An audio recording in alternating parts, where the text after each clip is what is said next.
España derrota a Francia y consigue el oro. La selección española de baloncesto se ha proclamado campeona de Europa por cuarta vez en su historia. Y mientras en España celebramos ayer esta victoria triunfante, desde Bruselas piden congelar 7.500 millones de euros a Hungría por supuestamente vulnerar el Estado de Derecho. Desde Hungría aseguran que continúan negociando con la Comisión Europea para evitar que se haga efectivo el recorte de esos fondos. Por otro lado, llegó el día en el que Mónica Oltra se enfrentará a la justicia. Ha llegado hoy a los juzgados para declarar como imputada por el presunto encubrimiento de los abusos sexuales de su exmarido. Además, el Gobierno continúa sin mandar ni un solo euro a La Palma después de cumplirse un año desde la catástrofe volcánica. La solidaridad del Gobierno se puede resumir en varias fotos, visitas y discursos que han caído finalmente en saco roto. Mientras tanto, consigue recaudar más de 2.000 millones de euros por el impuesto del gas. Comenzamos.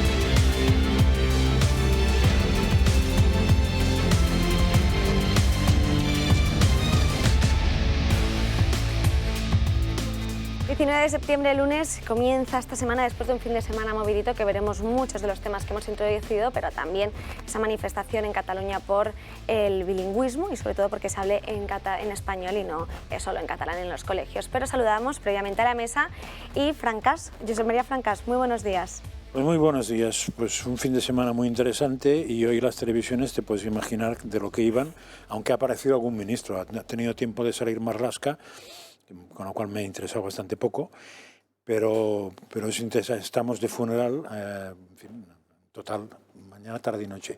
Yo sigo bastante impresionado viendo un país que se supone que es muy serio como es Gran Bretaña, con toda esa pompa tan bien trabajada y que sigue creyendo que la señora que está muerta y van a enterrar es la papisa de la Iglesia de Inglaterra. Y es una cosa que me sigue desconcertando eso, que no entiendo nada y que no sé cómo no se plantean que hacer el ridículo de esa manera en el siglo XXI con una teocracia, pues es una cosa como muy dura de digerir, pero siguen con ello y ni se lo plantean, ¿no? Hoy también era muy chocante, la verdad, a pesar de que el fin de semana da para muchas noticias, pero, por ejemplo, los firmantes del indulto, toda esa gente no sé qué piensa, pero supongo que les importa un pito los delitos, ¿no? Es una cosa insólita que firmes por una gente del cuestión PP así. que se solidariza también, sí, que tampoco, no tiene ningún sentido. tampoco muchos, pero en fin, no, es curioso, ¿no? Y después lo más impresionante son las declaraciones del chico del ministro Perejil, que ya no me acuerdo cómo se llama de nombre porque me gusta más Perejil, cuando habla de que en La Palma todos le agradecen, sí, cuando le agradecen cuando va por la calle el ser el ministro de La Palma y todos están cabreados, no han visto un duro, incluso sale una entrevista con el presidente del Cabildo diciendo que ahí están a dos velas, ¿no? Entonces es una cosa interesante cómo dice que han acudido hasta 50 veces, pero al final, bueno. Sí. Me recuerda a ella presentando el libro de la pandemia. O sea, ese mismo tipo de planteamiento. Yo no he hecho nada bueno, lo he destrozado todo, pero incluso me atrevo a fardar de ello. Pues nada, ¿qué le vamos a hacer? Su cabeza no es prodigiosa, precisamente. Juan Antonio de Castro, muy buenos días. ¿Qué tal? Buenos días. Bueno, pues yo estoy como Carlos III porque he empezado a soltar tinta por todas partes. Lo que pasa es que no me enfado, ni pongo gestos despreciativos contra la pluma, contra todo el que me rodee. O sea que, bueno, he empezado así el día, pero bueno, bien. A ver, a mí lo que más me choca así de entrada es el tema de Hungría. El tema de Hungría y de que esta burocracia de Bruselas se considere con el derecho. Sí, se dice apoyada, por supuesto, por el Parlamento Europeo y sus resoluciones, pero no olvidemos de dónde viene este castigo a Hungría. Este castigo a Hungría viene de un informe hecho por la señora Judith Sargentini en el 2018, hecho por 5 europarlamentarios, de los cuales 3 declaran ser totalmente de la Open Society Foundation de George Soros. Además, el informe ha sido redactado por 10 grupos que o pertenecen a la Open Society o están ligados absolutamente a ella por financiación. Entonces, cuando sabemos el odio que Soros y su grupo ha tenido contra Hungría siempre, porque fue un mandatario que se negó a aceptar, digamos, las directivas de esa ONG, que lo que hace en el fondo es desestabilizar estados, pues cuando sabemos que hay en el origen una venganza a través de la señora Sargentini, y que, como bien dijo Orbán, era un informe absolutamente de Soros, pues entonces nos choca que todo esto termine después del 18 en una condena a un país absolutamente democrático, porque ahora se le ataca porque no impone cosas en educación, por el LGTBIQ, por una serie de cosas que quisieran, bueno, aclarémoslas y veamos hasta qué punto todo esto viene de todo aquello y ha llegado a este sinsentido de pretender amenazar de tal manera a un país libre, independiente y democrático como es Víctor Orbán. Además es tonto porque necesitamos a Orbán, necesitamos a Hungría. Europa necesita a Hungría ante el conflicto de Rusia. Y no se puede permitir atacar de esta manera a un país independiente y soberano. O sea, yo creo que que suavicen en Bruselas, que esto no es una dictadura de una burocracia, es un club de naciones unidas y que tienen que decidir juntas, ¿no? Y están bastante desbocadas, me da la sensación, cada uno pensando en sus cosas. Pues empiezo así. Patricia Sanz, muy buenos días. ¿Qué tal? Buenos días, Ana. Yo también me uno que lo más impactante es la situación que está sucediendo en Hungría. En primer lugar, y lo apuntabas, y quizás sea lo más importante de todo, no solo estamos hablando de una nación que tiene un 15,6% de inflación, según los datos de agosto, y que por tanto esto no va a hacer sino empobrecerla aún más, sino que es clave en esa negociación para con Rusia y, en definitiva, ya no solo con la Unión Europea, sino con la propia OTAN. Por tanto, terminar con este sistema de ayudas que podría haber llegado a recibir Hungría, e incluso otra de las prohibiciones que se le ha impuesto no es solo que deja de percibir estos 7.500 millones de euros, sino que además también no va a poder contratar, ¿no? Con base en los presupuestos europeos. Es sin duda pues, una llamada de atención para otros tantos países que a ojos de la Unión Europea quizás podrían ser considerados, como lo ha denominado el Parlamento Europeo, un sistema, un régimen híbrido de autocracia, por el mero hecho de no querer, a ojos de la Unión Europea, luchar contra la corrupción o de bloquear el Poder Judicial. Cuidado, porque en España también nos encontramos en este momento y además ya hemos recibido varios avisos de Bruselas. No confío tanto en que el Ejecutivo de Sánchez sí vaya a repartir estos fondos presupuestarios que nos otorga la Unión Europea, porque además eso conlleva una deuda futura, ¿no?, para con la Unión, pero en todo caso sí que se puede llegar a inmiscuir y nos pone de manifiesto que es muy complicado, ¿no?, ser la disidencia dentro de este club comunitario que apuntabas, y nos tiene que llamar la atención, puesto que al fin y al cabo nuestra primera unión con este organismo supranacional es puramente económica, de interés económico. Si vamos más allá, si se cree con el derecho a inmiscuirse en la forma de aplicar la legislación soberana y nacional, pues tenemos un problema. Arturo Moreno, muy buenos días. ¿Qué tal, Ana? ¿Cómo estás? Buenos días. Pues nada, hombre, hoy parece que la noticia es lo que está pasando ahora mismo en Londres, ¿no? Con el funeral de la reina Isabel II, ¿no? Que también nos retrotrae un poco a una cierta reflexión, ¿no? Sobre, es decir, en tiempos vertiginosos de cortoplacismos, en fin, de presentismo, de momentos absolutamente instantáneos que al final acaban que prácticamente en nada y tal, y de tiempos de memoria también, y de woks, y de voluntades disruptivas políticas, y de desmemorias, y de posverdades, y de relatos mitológicos, ¿no? Pues de pronto pues, parece que la monarquía está de vuelta, ¿no? Está de moda y está de vuelta, ¿no? Es decir, otra vez los principios un poco del soft power, ¿no? Valores intangibles, como pueden ser la autoridad sin poder, ¿no? La dignidad, la voluntad de servicio, en fin, el sentido de la responsabilidad, pues me parece que encarnados en esta mujer que ha prescrito 70 años de la historia prescribido, mejor dicho, 70 años de la historia de Gran Bretaña, pues se habló de la época victoriana, con la reina Victoria a finales del 19, principios del 20, y yo creo que el mandato de Isabel II ha sido más largo, y yo creo que incluso ha sido más fructífero, o sea que se puede hablar también de una época, una era isabelina, ¿no? Y frente a eso pues tenemos lo de siempre, ¿no? Es decir, en España pues tenemos a la señora Oltra, pues como habéis anunciado en titulares, pues que hoy la toma en declaración, ¿no? Como imputada en un juzgado de Valencia como presunta encubridora de un delito absolutamente deleznable, ¿eh? Tenemos el tema de Hungría, ¿no? que es un tema profundo, importante, ¿no? Porque es en fin, de alguna forma acorrala a un país que es parte integrante y constitutiva de la Unión Europea. Y tenemos también lo de, en fin, que en España haya una manifestación para reivindicar que se pueda hablar español, o se pueda estudiar en español, que es la lengua oficial del Estado, pues indica que estamos ante un deterioro democrático sin precedente y de difícil solución, de difícil solución.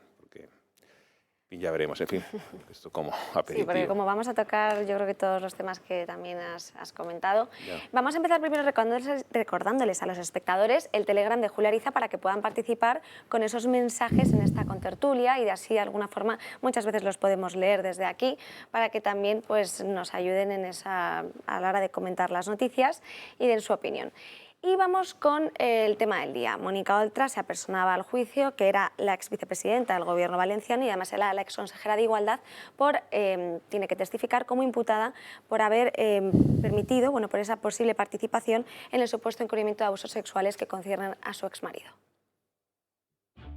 La izquierda valenciana más feminista vive hoy uno de los momentos más importantes y es que la que fuera vicepresidente del gobierno valenciano, Mónica Oltra, comparece ante el juez por el caso de su exmarido. En condición de investigada, Oltra está acusada de haber presuntamente encubierto a su exmarido condenado por abusos sexuales a una menor tutelada en 2017. Una menor que, estando bajo tutela de la Comunidad Valenciana, denunció que su educador, Luis Ramírez Icardi, le obligaba a tocarla, abusando así sexualmente de ella. Un caso que saltó por las nubes al conocer que presuntamente la vicepresidenta del gobierno valenciano podría haber hecho la vista gorda y encubrir a su marido.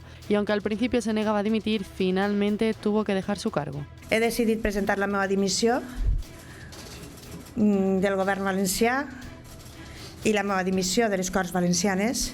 Me'n vaig en la cara ben alta. Aquesta història passarà a la història de la infàmia política, jurídica y mediática de este país. Pese a ser investigada, Mónica Oltra no ha dejado de tener apoyos, unos apoyos que llaman bastante la atención al ver que vienen de aquellas que se autoproclaman feministas y que luchan, según aseguran, por la violencia machista, una violencia que parece que no ven en este caso. Sin embargo, las muestras de apoyo por parte de su partido no cesan. Y estoy seguro que Mónica Oltra saldrá con la cara bien alta y con el expediente absolutamente limpio. Y aquí siempre Mónica tiene su casa. Un caso que deja en evidencia no solo al gobierno valenciano, sino también al feminismo más hipócrita. Ya habían investigado en calidad de testigos a otros 13 funcionarios, entre también psicólogos que estaban dentro de la Consejería de Igualdad del departamento, que eran responsables también de esos menores. Sí, a ver, yo es que supongo que la gente está al día del caso, pero creo que hay dos cosas a separar. Lo que es presunto y lo que de presunto no tiene nada. Entonces aquí de presunto no tiene nada que el marido en aquel momento de esa señora abusó repetidamente de esta chica. Y no es presunto porque está condenado. Lo que tampoco es presunto es el trato que tuvo esa chica por parte de las autoridades, donde tuvo que ir como testigo esposado, cosa que es insólita porque los testigos no se esposan, sino que en todo caso se les aplaude por ser testigos, sobre todo si dicen la verdad, etcétera, etcétera. Tampoco es presunto que la echaran del trabajo en el momento que su trabajo dependía del gobierno de la Generalitat. A ella y a la pareja que tiene los echaron. Y creo que tampoco es presunto algún intento de echar porquería encima que ha venido después. Todo eso de presunto no tiene nada y son hechos comprobados. Lo que es presunto, y ya veremos si se queda en presunto o avanza, es que la señora Oltra estuviera detrás no del primer suceso, o sea, no empujando a su marido a abusar de esa chica, sino encubriéndolo y después organizando la cacería a esa chica, que tendría los otros hechos que no son presuntos. Lo que sería presunto si ella estaba detrás, se verá. De todos modos, no sé qué adjetivo se puede usar viendo esas declaraciones cuando se hace la víctima. A mí me da asco. Sí, a mí también me da asco y a cualquier persona, ¿no? Con sentido común y con valores. Es tremendo. A mí, fíjate, creo que has analizado muy bien lo que es presunto y lo que no es presunto, y es cierto, pero me parece que desde luego lo que no es presunto es la posición de su partido, cuando con todo el descaro y cuando hay todas esas evidencias y lo único que queda es que es imputada y que a lo mejor va a ser condenada, cuando estamos ya ahí y ha pasado todo, en lugar de hablar discretamente del tema, se lanzan los políticos más corruptos, porque realmente estos políticos lo que promueven es la corrupción y la moralidad, ¿no? A decir, esta será siempre tu casa. Pues mire, señora, si está metida en eso presuntamente, y va a ser condenada presuntamente, no sé si será su casa. Y si es su casa, y a ustedes les encantan los encubridores de abusos sexuales, buena es su casa, ¿no? Entonces, claro, lo que te da más vergüenza de todo es la reacción, es como siempre, la reacción de la gente ante las cosas que pasan ante los políticos. Los políticos hacen barbaridades. Pero luego, bueno, pues como el tema del indulto, que ahora hablaremos, ¿no? Pues, la gente se pone o empiezan a escribir cartas a indultar a condenados y auténticamente gente que ha cometido delitos. O sea, aquí se apoya al delincuente, y además públicamente. No, yo quiero que este señor que ha sido corrupto o esta señora que ha encubierto presuntamente esto venga a mi casa y sea totalmente... Claro que sí, aquí a encubrir todo, a apoyar todo, todos somos amigos y vale absolutamente todo. Pues así vamos al desastre. Patricia. Además, entre las cuestiones que hoy va a intentar dilucidar el magistrado Ríos acerca del caso de Mónica Oltra, precisamente apunta a lo que estáis diciendo. ¿Cómo es posible que esta señora solo tuviese conocimiento, según ha declarado ella, de lo que estaba haciendo su exmarido en el momento en que recibió la orden de alejamiento? Es que no hay nadie que se lo crea. Y además luego en el caso hay varias cuestiones contradictorias, ¿no? Como el momento en que ella dice que da traslado para arriba de estos ya no decimos presuntos, podemos apuntar de estos abusos sexuales contra la menor. Fue ella quien dio traslado, como la propia Oltra apuntó a posteriori en unas declaraciones que ofreció, fue cuando dio traslado a su jefe de gabinete y este dio a la directora general de Infancia traslado. ¿En qué momento se dieron cuenta de todo ello? Y más allá de ese derecho a no declarar por la cercanía familiar, bueno, es que la señora Oltra en algún momento anterior a la notificación de esa orden de alejamiento tuvo que darse cuenta. Y lo peor de todo, ¿no? ¿Por qué no se informó a la Fiscalía para que constara en el expediente de protección de la menor? Bueno, pues yo creo que es un caso insostenible en sí mismo, que hoy se lo juega todo jurídicamente, pero sin duda también en el plano político y personal. Eduardo, por si quieres hacer... No, Arturo, perdón.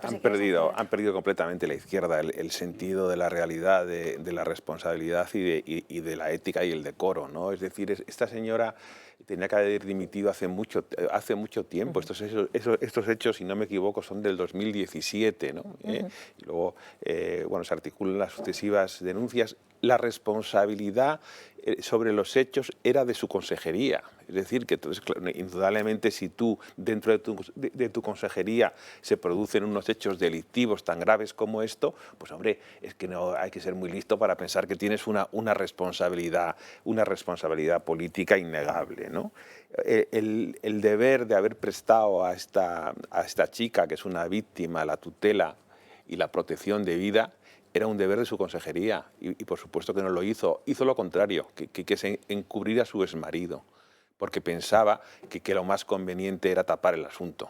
Es decir, este es el compromiso que tiene la izquierda con la ética, ¿no? Y, en fin, siempre además intentando conservar el poder político a cualquier precio, independientemente de que si conculcas que valores o principios morales que deben ser innegables. En fin, la izquierda está absolutamente enloquecida. Ayer leía unas declaraciones de Juan Pedro Quiñonero, bueno, un reportaje de Juan Pedro Quiñonero, el corresponsal de ABC en París, y salía hablando de una señora, una ecologista feminista que se llama Sandrine Rousseau. Esta señora ha llegado a decir ya, la barbacoa es un símbolo de machismo tradicional. Una barbaridad, y añadió, todos los estudios lo demuestran, la barbacoa es un símbolo de virilidad paternalista, un horror. No sé, quiero decir que es que ya estamos en la demencia, ¿no? Estamos absolutamente en la demencia. Lo traigo a colación porque no tiene nada que ver con lo de Oltra, pero tiene que ver del grado absolutamente de pérdida de la razón en la que está situada la izquierda, ¿no? Es decir, bueno, pues por un lado encubre delitos, por otro lado se dedica a decir permanentemente chorradas sobre cualquier cosa, y yo creo que frente al lenguaje políticamente correcto y la necesidad de aguantar un político, si tiene ideas y convicciones, tiene que aguantar las críticas, y a lo mejor te ponen verde, te digan lo que sea, pero tienes que mantener los principios y valores, y frente a eso estamos viendo de que hay demasiada autocomplacencia por parte de de los partidos del centro y la derecha a veces en este tipo de cuestiones, ¿no? Tienes razón. Yo me acordaba de la maravillosa barbacoa que Sí. comí ayer con unos amigos y viva la carne, los choripanes. Y Jordi Dan, ¿qué pensaría si Jordi Dan levantara la cabeza? Levantaba la cabeza, ¿no? Es tan absurdo. Pero bueno, me ha recordado una frase que me parece que dijo Aznar, de que la izquierda caerá por falta de contenido y exceso de disparates. Yeah. Es cierto. Es que ya es falta de contenido, no ves lo que hay, no ves lo que hay en su ideología. Y cuando quieren expresar algo en ideología les salen unos disparates y unas incongruencias absurdas, ¿no? Rayando la moralidad, rayando... Entonces, les falta todo. En el fondo van a decaer, como decayó también el socialismo francés, porque pierden mensaje, no llevan nada. Y todo lo que habían prometido en su mensaje y demás, en el fondo se les ha disuelto al llegar al poder. Porque ¿qué han logrado? Más que una España más desigual, todavía más ataques de género y todavía más incluso en las cosas que decían que iban a mejorar, ¿no? Entonces es incongruencia total. Y caen por eso, caen ellos mismos, es como una fruta madura. Pasa, Juan Antonio, que curiosamente, bueno, lo de que caerán, ojalá. De momento tarda mucho en caer, pero lo que a mí me parece peor es que arrastran en esta cantidad de idioteces al centro derecho desde hace tiempo. Yeah. O sea, es muy difícil encontrar alguna gilipollez como la que ha dicho Arturo, en la que no haya alguien del centro derecha que aplauda con las orejas, no fuera caso que le vieran protestar sobre eso. Entonces, seguramente saldrá un genio de la política española diciendo que, claro, que la barbacoa hay que desterrarla, e incluso sería capaz de votar abstención o a favor, no fuera caso eso, que me digan que no sé qué. Y lo comprobamos hace pocos días, por ejemplo, hablando de Hungría, lo comprobamos hablando del cambio climático, que ahí no hay problema, pero cuando entras en la emergencia climática y según hay entornos del PP que se les eriza la piel, porque dices que no existe... No el cambio climático, insisto, sino la emergencia climática. Entonces se expone así porque, claro, ¿cómo contradecir al colectivo de científicos? Y preguntas, ¿y qué científicos? Evidentemente no saben ni uno. Seguro que hay científicos, ¿eh? Y más allá de que esta ideología pueda estar o no vacía de contenido, también yo creo que se ha sumado una situación paupérrima para todos los españoles, que al final pone sobre la mesa las cuestiones que de verdad importan y las que no. Acordémonos, por ejemplo, del año de la pandemia, ¿quién hablaba de tema de ideología de género? ¿Quién hablaba de tema de derechos LGTBI? Nadie, porque había pues una serie de prioridades, en ese caso las sanitarias, como ahora lo son las económicas. No es que sea una ideología menos válida la de la izquierda, pero sí de todo punto está llegando a una serie de absurdos en España que, bueno, ahora los españoles están en otras cosas. Bueno, no plantea ninguna alternativa, pero es que además es en lo que decías un poco, toda esta... cómo van surgiendo conceptos como negacionista, todas estas agresiones, ¿no? En el fondo ya han madurado incluso los conceptos con los que te pueden hundir y callar inmediatamente. No, y no solo lo vemos en España, lo vemos también en Europa, como al final países como Hungría que tienen otra ideología porque les ha votado en democracia la mayoría de los ciudadanos para que defiendan una serie de valores, y vemos como al final se posicionaba la Unión Europea indicando que no era un Estado de Derecho ese Parlamento Europeo, y han ido un paso más, es decir, les quieren suspender el 65% de los 3 presupuestos operativos de los fondos de cohesión. Nos lo va a contar Jorge Prieto. Muy buenos días, Jorge. Sí, Ana, Hungría está más cerca de ser el primer país que se queda sin parte de los fondos europeos. Todo ello por incumplir los estándares democráticos y el Estado de Derecho. Orbán se puede quedar sin un tercio de los fondos, aproximadamente unos 7.500 millones de euros. Desde Bruselas recomiendan a los gobiernos que tomen la decisión de retirar fondos de cohesión a Hungría. Creen que deberían darle 3 meses de tiempo antes de suspenderlos definitivamente. A su vez, Hungría ha prometido crear una fiscalía anticorrupción, pero en las últimas semanas ha asegurado reducir el número de licitaciones públicas o permitir que la justicia continúe investigando casos, incluso si la Fiscalía decide lo contrario. Aunque Bruselas admite satisfacción por estos últimos avances y promesas, los problemas siguen siendo estructurales, así que por el momento lo que queda es esperar. Muchísimas gracias, Jorge. Sí, porque además decían desde el Gobierno de Hungría que iban a intentar negociar con la Comisión Europea para que esto al final no ocurriese. Claro. A lo que decíamos antes de que todo esto estaba urdido ya por la investigación de la señora Sargentini, que en el 18 va por Hungría y por otras razones que el Estado de Derecho, luego inventan todo el montaje de Estado de Derecho, y yo diría que nos examinemos los demás países, porque cuando Francia se salta el déficit público mínimo o otros países hacen otras cosas que las han hecho mucho peores, y no digamos ya por corrupción en los países europeos, anda, que no ha habido corrupción en Italia, en España, en todas partes, ¿no? Entonces, que a eso no importa Estado de Derecho. También nos hemos comportado bastante mal algunos en inmigración.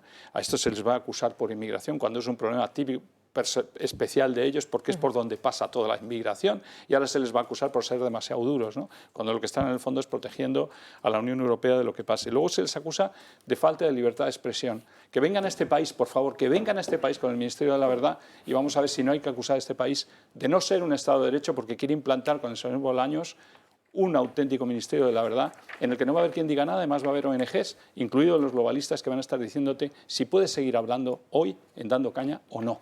Eso es lo que nos van a imponer. ¿Tú llegas a imaginarte que la Unión Europea pueda decirle algo a Sánchez? No, pero para que veas lo discriminatorio por eso, y lo agresivo hacia Hungría, que no va por razones de Estado de Derecho. Claro. Es que os puedo decir más, protección de datos, no, anda, que no hay que meterse con protección de datos en otros países. Corrupción, conflicto de intereses, vaya.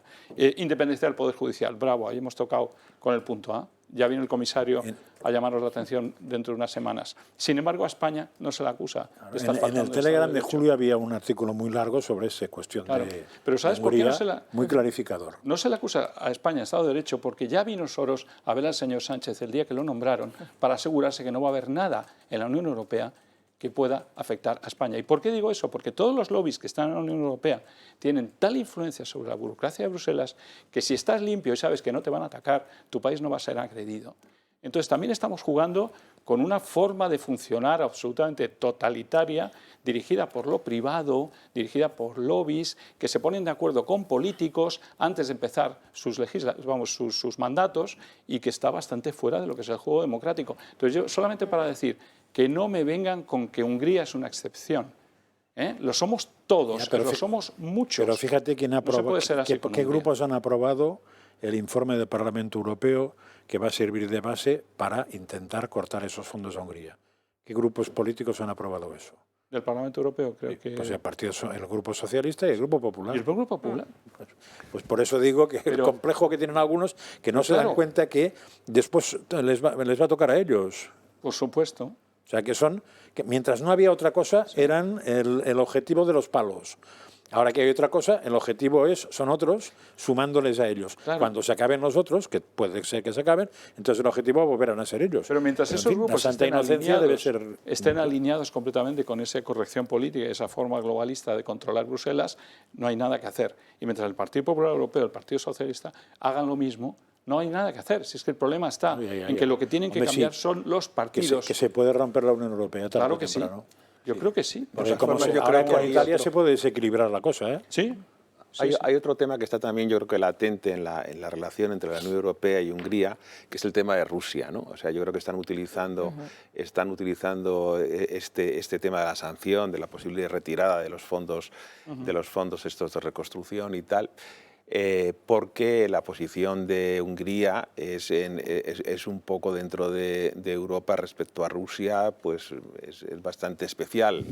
Han apoyado a regañadientes las sanciones, pero tienen una relación bastante privilegiada con Rusia y querían incluso, que yo no sé si en última instancia, si el tema con la Unión Europea acaba mal, pues piensan que con Rusia pueden tener ellos una relación, aunque me imagino que a ningún húngaro que esté bien de la cabeza se le ocurriría irse en estos momentos de la Unión Europea, pero en cualquier caso mantiene una posición bastante equidistante en el tema de Rusia, y yo creo que les quieren coaccionar bastante para que, cuando haya que tomar decisiones que se van a tomar inmediatamente, como ya vimos la semana pasada, cuando la Comisión apruebe el nuevo marco de actuación en el tema del gas y las sanciones a Rusia, que recuerdo que en diciembre dejaremos de comprar petróleo ruso, Europa dejará de comprar petróleo ruso, ¿no?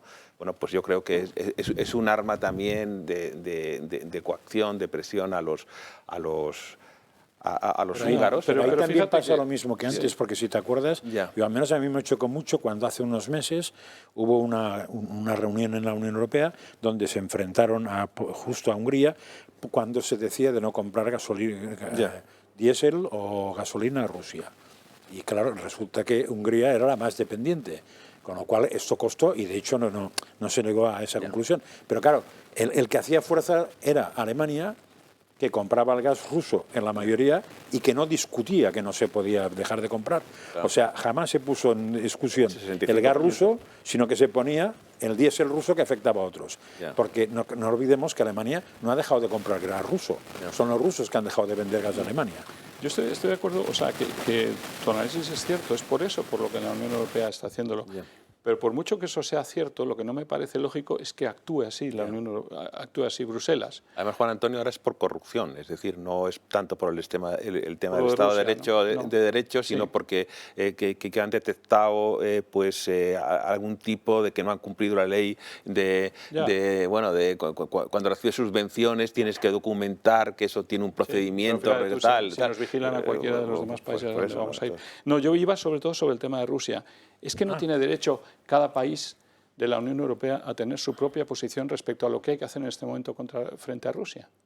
Es que no tienen derecho los países, como países soberanos y tienen su propia política exterior, pueden plantear opciones que van mejor para sus países. Ya se ve que es clarísimo que en este momento una opción por la paz redundaría mucho más en eliminar la inflación y eliminar la caída y el hundimiento de Europa que una opción por continuar la guerra. Y sin embargo, porque Hungría se está acercando y está tratando de hacer puentes con Rusia para que esto termine, se le acusa de no seguir alimentando con armas y con guerra al enemigo ruso. Eso me parece que no es el camino. El camino es dejar a los países que actúen por su interés y por su soberanía. Pero yo tengo la sensación de que la postura de Hungría sobre Rusia puede ser el colofón, pero el cabreo no está ahí, me parece a mí, porque viene de mucho antes. El cabreo está en que Hungría, lo mismo que Polonia en su momento, tomaron la decisión de que son soberanos en lo suyo y que están dispuestos a muy poco cuando vas a sus ideas más profundas.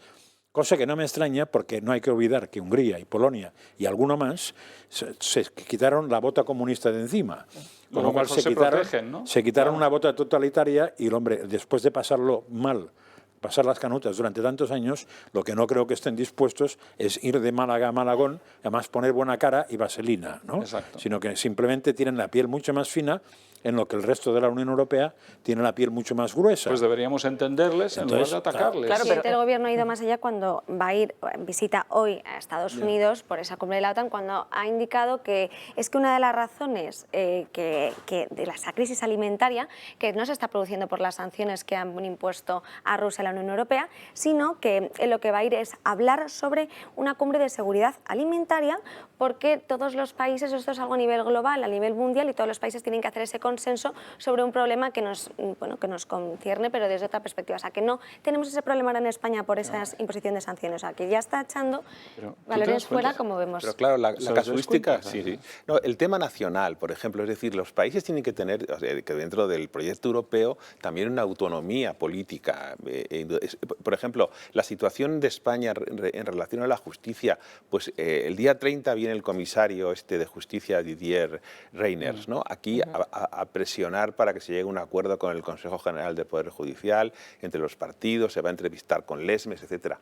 Hombre, no sé si va a entender lo que ha pasado en España, ¿no? Es decir, estamos todos de acuerdo de que los órganos constitucionales o las instituciones tal, pues que tienen que atender a unos proyectos, a un proceso de renovación, etcétera, etcétera, etcétera. Pero también hay que entender lo que ha pasado en España. Y en España lo que está pasando es que hay una mayoría política, que es la mayoría parlamentaria, que claramente está formada por unos señores que quieren acabar y destruir el Estado, y que necesitan la justicia, apoderarse y apropiarse de la justicia, ahora mismo hemos visto, por ejemplo, lo del 25% de España, en Cataluña. Bueno, pues ahora mismo el Tribunal Constitucional, con los recursos que ha presentado, ha paralizado la ley. Ha paralizado la sentencia judicial, porque piensa que con la nueva ley habrá que ver si eso. Han presentado un recurso, como sabéis, PP y otros ciudadanos, diciendo que puede, y también el Tribunal Superior de Justicia, diciendo que puede haber fraude de ley, etcétera. Pero por ahora se ha paralizado la sentencia del Tribunal Superior de Justicia de Cataluña y del Tribunal Supremo, y no está en vigor. O sea, y sin embargo, está en vigencia la ley de ¿cómo se llama?, lenguas oficiales que aprobó el Parlamento el otro día y el decreto ley. Entonces hay que explicarle al comisario europeo, al señor Reyder, de que estos señores, el gobierno de España ha mutilado las funciones del Consejo General del Poder Judicial, impidiéndole hacer nombramientos, y sin embargo le exige que nombre los dos vocales del Consejo General del Poder que están a cargo del Consejo General del Poder Judicial para el Tribunal Constitucional. Entonces, claro, pues oiga, es una decisión muy difícil, ¿no? Porque no creo que en otro país europeo hay un proceso destructivo de lo que es el sistema democrático y la unidad de España, etcétera, como ocurre en España, ¿no? Entonces, claro, tú si cedes el Consejo General del Poder Judicial a la mayoría política parlamentaria que gobierna, pues sabes que esa mayoría política parlamentaria que nos gobierna, pues tiene dentro de sus presupuestos pues lo que todos estamos viendo, ¿no? Entonces, a ver, que... Pero es que además, más allá de la paralización de la sentencia, a mí lo que realmente me preocupa, y quizás esto a ojos de la Unión Europea sea donde pongan la puntilla, es que el Gobierno central permita la ejecución de la ley que al Ejecutivo regional, en este caso el catalán, le dé la gana, ¿no? Ese es el verdadero problema. El otro día hacía alarde de ello el señor Aragonés, decía que había logrado, ¿no?, que se eliminase el 25% del español de los centros educativos. Bueno, pues es que si vemos el incumplimiento por parte de que sería el representante del Estado, ¿no?, en Cataluña, así de fácil, y no hace nada el Ejecutivo de Pedro Sánchez por impedirlo, yo creo que ahí está la verdadera vergüenza, la no aplicabilidad de lo que dictan nuestros tribunales. Sí, pero hay un matiz muy claro además en eso, que esa ley, que evidentemente anula la sentencia, puesto que cambia la ley, no la vota solamente el independentismo, la vota el Partido Socialista catalán. Con lo cual, ¿cómo va a actuar después el gobierno contra esa ley si su partido en Cataluña es el que ha dado lugar a esa ley? Si no nos engañemos, no es el independentismo, es el independentismo y el socialismo. Exacto, que con la aquiescencia del socialismo a nivel regional y nacional. Que van juntitos. No, era simplemente volver a la pregunta que habéis hecho al principio, que nos hemos saltado a este tema. No, solamente señalar una cosa. Cuando has dicho la visita de Sánchez, que va a Estados Unidos a hablar, a decirnos que el problema es de seguridad alimentaria, ¿no? Pero hay que tener narices para decir que esto es un problema de seguridad alimentaria causada por la guerra en Ucrania. Y cuanto más dure esa guerra en Ucrania, más problemas de seguridad alimentaria va a haber. ¿Qué problema de seguridad alimentaria había antes de la guerra en Ucrania? ¿Qué problema había antes de la pandemia? ¿Qué problema había? Sí, había el choque de oferta, la pandemia, ya vimos, y luego ya empezamos a recuperarnos y vino la... Pero donde ha venido realmente el problema es con el conflicto en Ucrania. Entonces, es gracioso porque Occidente, en lugar de darse cuenta que puede acabar con todo este problema de seguridad alimentaria, que puede alimentar mejor a África, que puede haber exportación de grano de Ucrania y muchísimo más, y puede acabar con ello si va hacia la paz, lo que intenta convencernos a todos es que hay que ir a tope hacia la guerra, pero haciendo reunioncitas para decir que hay que mejorar esa seguridad alimentaria, ¿no? O solucionas el problema, o no me vengas a reunirte a Washington o a Nueva York. Pero yo me he perdido ahora, O sea, es que me parece... tenemos un presidente de gobierno que lleva 6 meses más o menos en que todo lo que pasa, incluso cuando hace frío, es Putin. Sí. Y ahora resulta que la alimentaria no es Putin. No, dice que eso lo tienen que organizar, claro, que tiene que solucionarlo de forma multilateral con otros países, con Estados Unidos. De hecho, se va a reunir con el secretario estadounidense Anthony Blinken, va a tener varias reuniones. Y ha indicado que no es cierto que el argumento de que... O sea, que ya no es Putin el malo. No. Y además cargándonos a un posible mediador como era Hungría. Exacto.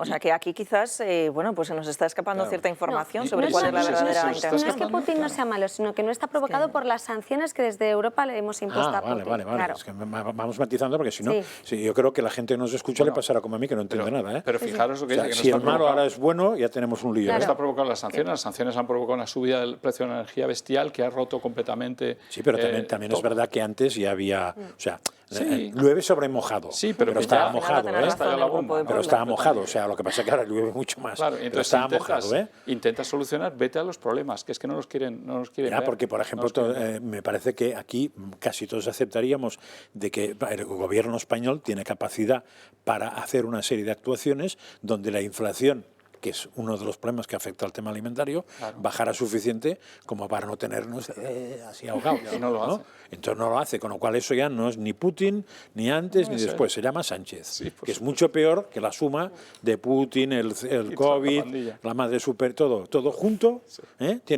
Llueve sobre los Sánchez, que es peor. Antes de que continuemos con esta lluvia sobre mojado, como dice Frank Cast, Canos es una de las 7 principales importadoras de productos sanitarios en toda España que se adapta a nuevas necesidades y cambios tecnológicos. La gestión empresarial es llevada a cabo en inglés, chino y español, recibiendo contenedores procedentes de Asia, Malasia y Europa. Canos distribuye los productos de las especialidades médicas con fiabilidad y calidad máxima, siempre asegurando con sus correspondientes certificaciones. Esto hace que sea muy atractivo para los profesionales de la atención sanitaria y los hospitales de todas las autonomías. Contacte con Canos para pedirles información y Canos premiará su fidelidad en la primera compra y en todas las siguientes con intereses descuentos. Nos vamos en breves momentos en una publicidad muy pequeña. Volvemos.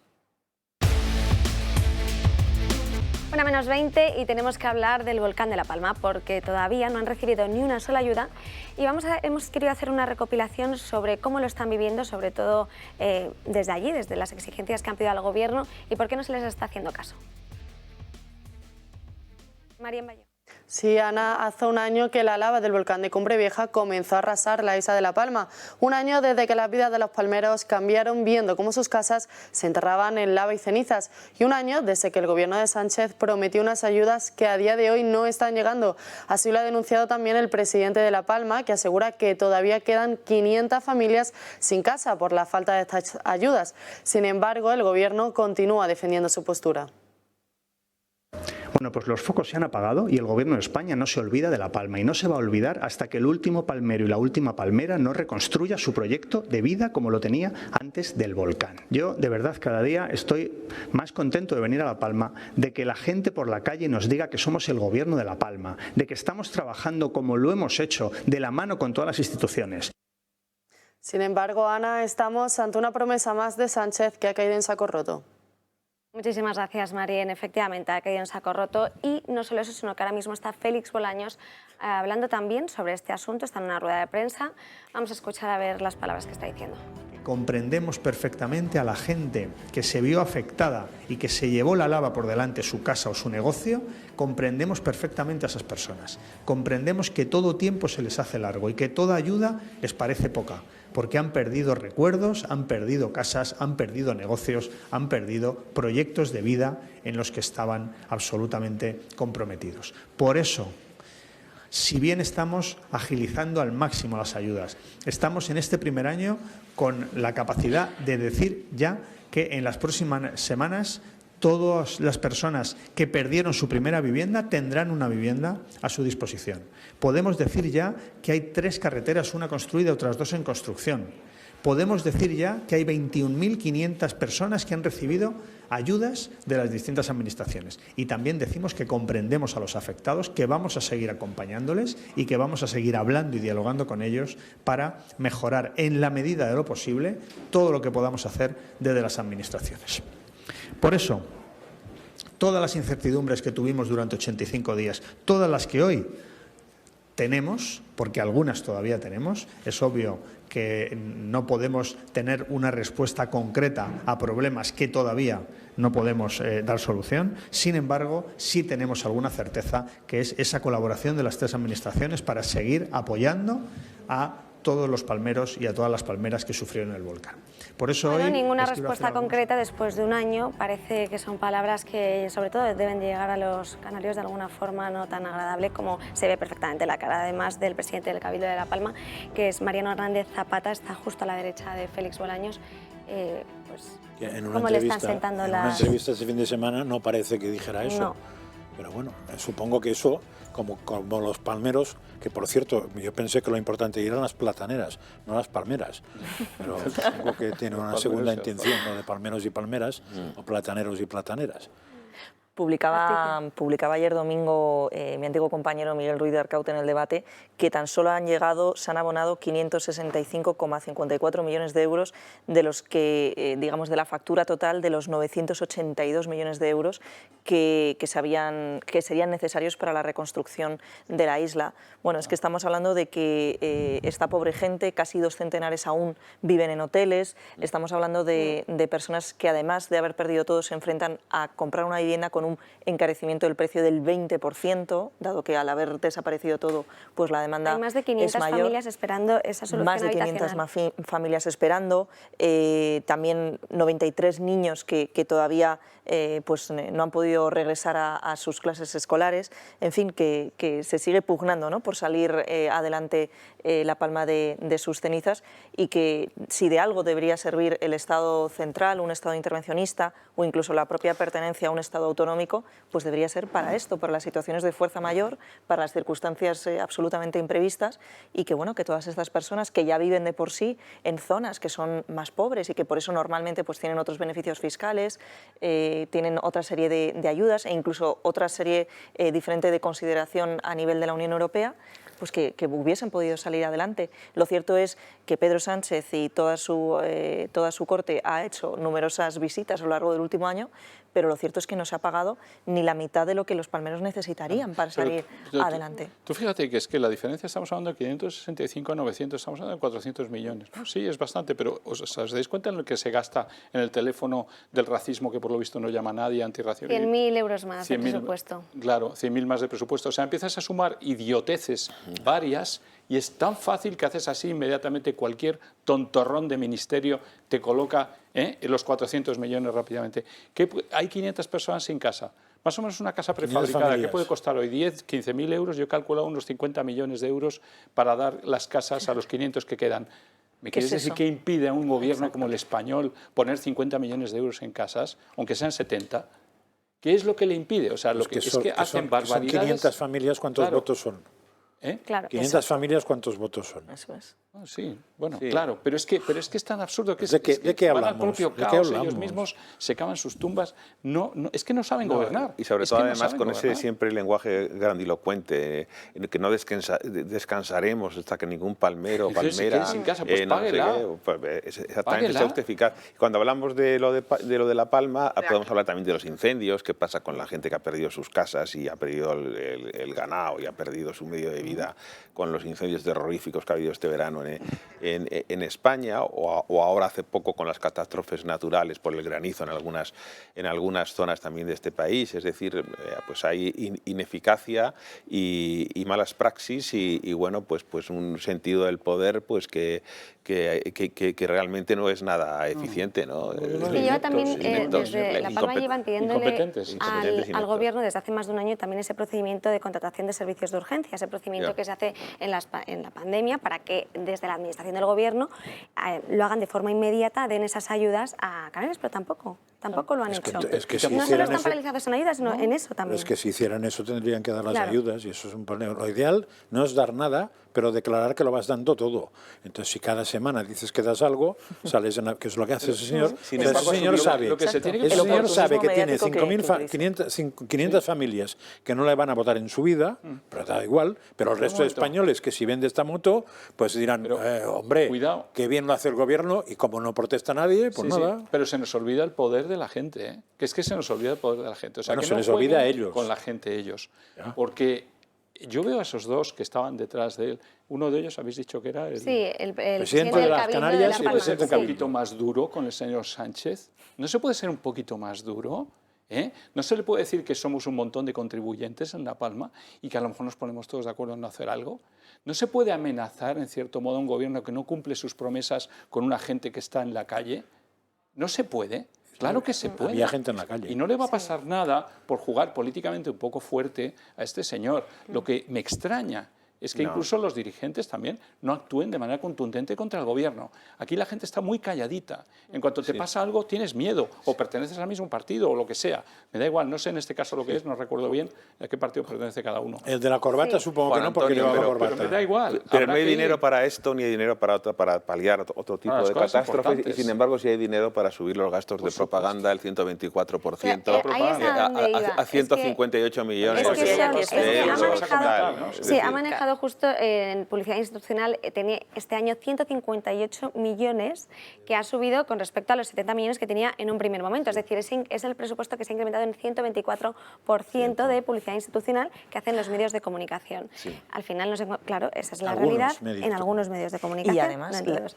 Pero es una cifra récord que ha ascendido incluso en 35 millones de euros más este año. O sea, ya no son 158 con los que contaban, sino 158,35, porque son millones de La Palma euros. tiene que poner un ultimátum al gobierno. De verdad, hay casos en los que ya le dices, mira, si en el plazo de tal no se lleva tal cosa, te va a ocurrir tal otra. Y claro que la gente tiene fuerza si sus dirigentes van con ella. Lo que hace falta es que los dirigentes se junten a la gente que sufre. Y eso en este país todavía no nos atrevemos. Pero como sigan así, tratando así a la gente, se lo van a ganar, ¿eh? Se lo van a ganar y les va a llegar, pero vamos, así. Se nos desmembra el país. Hablas de plantar cara. Hay que plantar cara. De momento solo lo ha hecho una Pero aquí persona no en planta España cara a nadie. conocida, que Nada. fue la presidenta de la Comunidad de Madrid, y no le salió mal. Luego La pandemia no le salió mal. No le salió mal. Sin embargo, la pobre gente que está allí han visto celebrar pues otra serie de congresos. Por ejemplo, Vox lo hizo allí contra la inmigración ilegal, etcétera, etcétera. Y sí que ha habido partidos políticos que han denunciado la situación.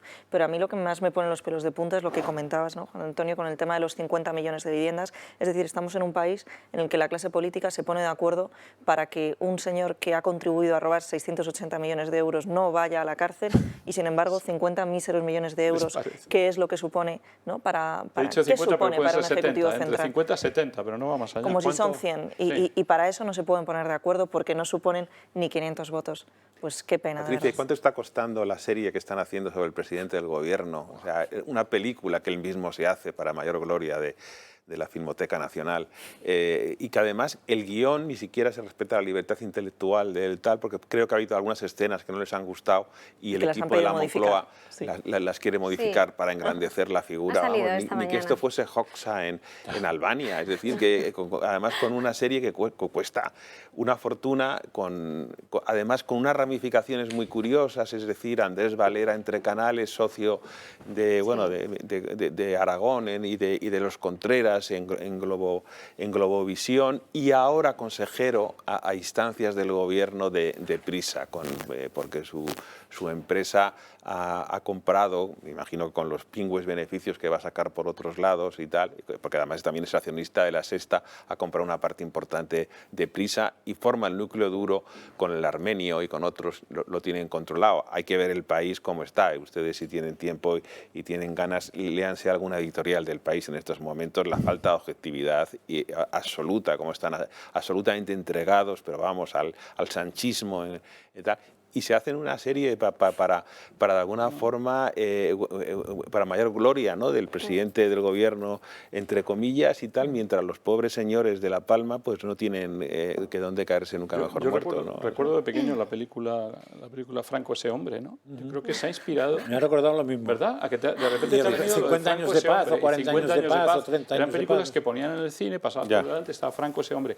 Pues creo que es la serie que nos va a caer ahora. Pero Yo fíjate creo. qué buena Sánchez, publicidad ese personaje. hubiese tenido Pedro Sánchez habiendo ido y habiendo ayudado de verdad a los palmeros. Qué buena publicidad le hubiese dado como político, Por ese en lugar de dinero. gastarse ese dinero Es en que no la sé lo que serie. vale la película, pero a lo no mejor lo han son pensado bien. millones y millones. ¿eh? No, millones. Estamos hablando además con créditos ICO, que Créditos el ICO. Eso no propio es una gobierno malversación de dinero público. Bueno, veo que os estáis yendo del Claro. tema y nos tenemos que ir a publicidad, no sin antes recordarles a los espectadores el Telegram de Julio Ariza, porque luego en Crónicas de Manicomio tengo una de las noticias que he cogido de ahí, porque sí, yo suelo utilizar mucho el Telegram, porque Julio está todo el día contándonos la actualidad, cada segundo. Al final en este programa pues nos quedamos cortos, obviamente, porque solo pueden ser 2 horas al día, aunque algunos días nos gustaría más, porque la verdad es que la actualidad política está como para no, pero se los recomiendo, porque es que tienen la actualidad al alcance de su mano. Pueden leer de todo tipo de noticias, desde temas internacionales, más nacionales, o sea, de todo.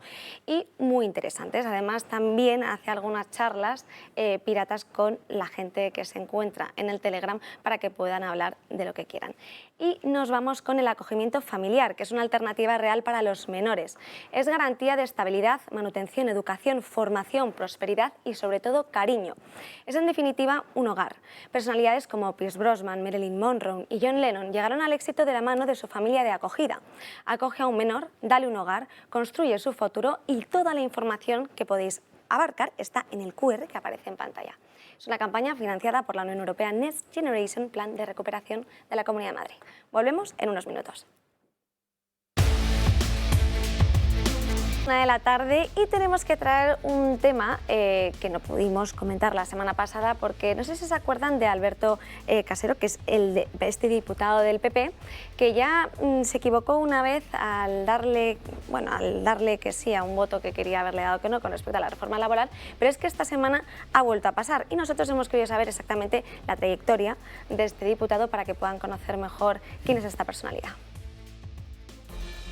¿Se acuerdan de aquel diputado del Partido Popular que entregó al gobierno uno de sus mayores triunfos legislativos al permitir con su voto erróneo aprobar la reforma laboral? Pues bien, ahora se ha vuelto a equivocar al apoyar telemáticamente la creación de una comisión de investigación en el Congreso sobre las actuaciones ilegales del Ministerio del Interior durante el gobierno de Mariano Rajoy. ¿Pero quién es realmente este diputado? Alberto Casero, licenciado en Derecho y alcalde de Trujillo, una persona que está siendo investigada por delito de prevaricación continuada y que fue en mano derecha del entonces secretario general del Partido Popular, Teodoro García Egea. Además, en su perfil en la web del Congreso de los Diputados han quedado registradas solo 3 iniciativas del diputado desde hace 3 años, es decir, una al año. A su vez, el grupo parlamentario Vox quiere reducir el número de diputados. Denuncian que hay muchos parlamentarios que no se esfuerzan en gran medida y siguen recibiendo un buen sueldo y unas buenas condiciones. Pues bien, esta vez el voto no ha sido decisivo, ya que la investigación al Partido Popular en la llamada Operación Cataluña ha salido adelante con 191 síes frente a 153 noes. La comisión de investigación que ha sido aprobada indagará la presunta implicación de los más altos dirigentes populares, incluido el expresidente del gobierno, Mariano Rajoy. Todo ello porque supuestamente amenazaron y presionaron a los responsables de la banca privada de Andorra a fin de recabar datos relacionados con dirigentes independentistas.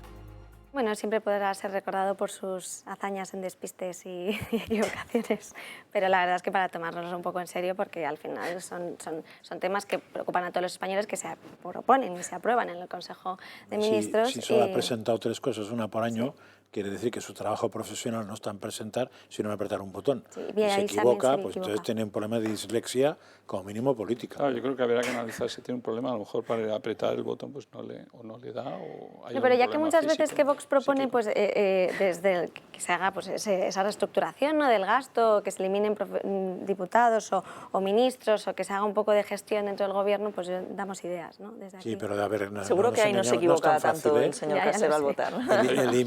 Eliminar diputados en España no es tan fácil, porque eso quiere decir que desequilibras probablemente todo el tema territorial, con lo cual me parece que puede ser un poco, a ver, ¿cómo se llama? Ocurrencia, sí. ¿eh? Hemos sido muy aventurados. Sí, con lo de la Operación Cataluña, pensar que van a investigar a ver si Rajoy ha cometido algún por investigar a la banca, pero saben lo que estaba ocurriendo en esa banca en Andorra y los fondos y todo lo demás que estaba ocurriendo. Eso de eliminar diputados, Arturo debe saber bastante si es tan fácil o no, para no desequilibrar las provincias. Como si estuviera mal hacerlo. Sí, bueno, la Constitución fija una horquilla de diputados, ¿no?, que podrían llegar hasta 400, pero eso es difícil, que se vayan a suprimir. Tampoco, es decir, si luego lo analizas desde el punto de vista, es decir, de tantos diputados o por la población que hay, pues tampoco es una proporción bueno, pues desproporcionada, ¿no?, por decirlo. Bueno, las provincias que tienen menos, ¿cuántos tienen? ¿Quién? Las que tienen menos, ¿cuántos? Por ejemplo, Italia tiene como 600. No, y México, el doble. Y Francia tiene mucho también. Es decir, claro, nosotros como país, es decir, que vamos, somos un país más pequeño que Italia,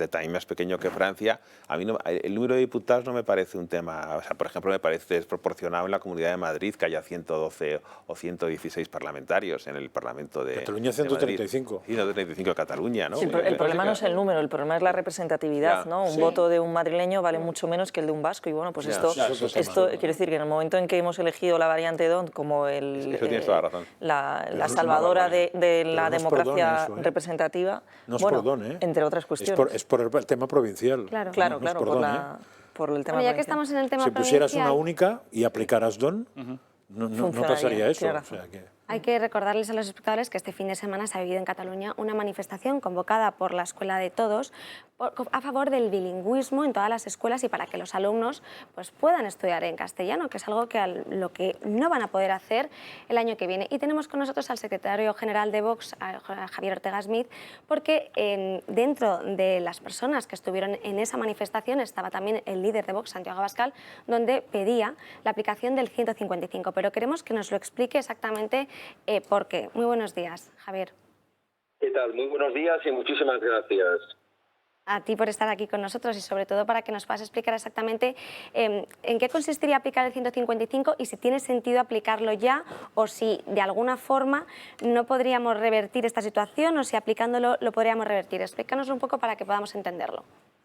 Bueno, Vox siempre ha defendido que hay que proteger la Constitución y hay que protegerla especialmente cuando está siendo pisoteada y vulnerada por quienes desprecian los derechos fundamentales y las libertades públicas. Lo vinimos diciendo cuando hubo el golpe de Estado en Cataluña en el 2017 y desgraciadamente desde el gobierno con mayoría absoluta del Partido Popular de Mariano Rajoy se aplicó la Constitución con un 155 light, un 155 de pacotilla, un 155 que realmente no sirvió para nada. Y no sirvió para nada porque al poco tiempo se estaban convocando elecciones. La realidad es que la situación de permanente rebeldía de la Generalidad de Cataluña en un golpe de Estado permanente, en el tornarem a fer, en su voluntad clara y decidida de volverlo a hacer, nos lleva a que no podemos dejar abandonados a los españoles, en este caso a los catalanes, en una cuestión tan importante como es el derecho a poder hablar español, la lengua común de todos los españoles, que es en la mayoría de los casos también la lengua vehicular, la lengua materna, la lengua de nacimiento. Y hacerlo además con el derecho que han de tener todos ellos a poder escolarizar a sus hijos en español. Aquí se da la paradoja de que, o la circunstancia, más que paradoja, de que confluyen dos cuestiones.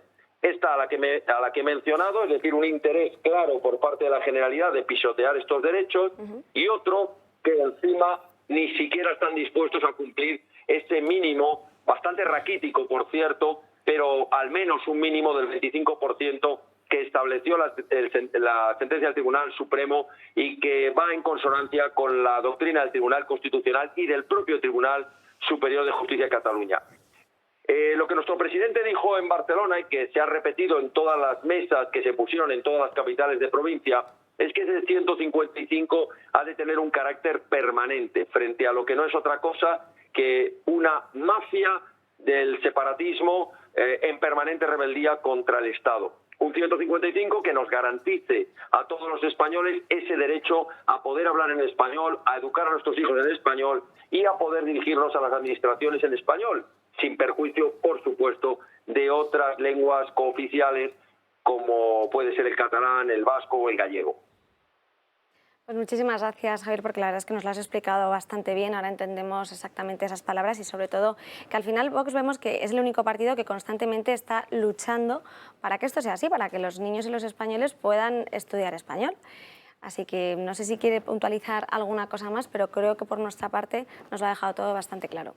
Y a nosotros lo que nos da verdadera pena, y lo decimos al margen de nuestro posicionamiento político, lo decimos como españoles de a pie, nos da pena que esta situación a la que hemos llegado, desgraciadamente, viene labrándose y permitiéndose, porque los separatistas ya sabemos lo que quieren, destruir España, romper los lazos de convivencia y enfrentarnos a los españoles. Pero desgraciadamente ha habido otros, y me estoy refiriendo al Partido Popular, que han impulsado esas mismas leyes de imposición lingüística en Galicia, desde la época de Fraga Iribarne y ahora de Feijóo. Lo han permitido cuando gobernaron en Valencia, lo han permitido cuando gobernaron en Baleares. Es decir, que desgraciadamente han tenido los separatistas y quienes les bailan el agua política a la extrema izquierda, han tenido un aliado muy cobarde que ha sido el Partido Popular, que ha sido incapaz de enfrentarse y decir que esto, los derechos y las libertades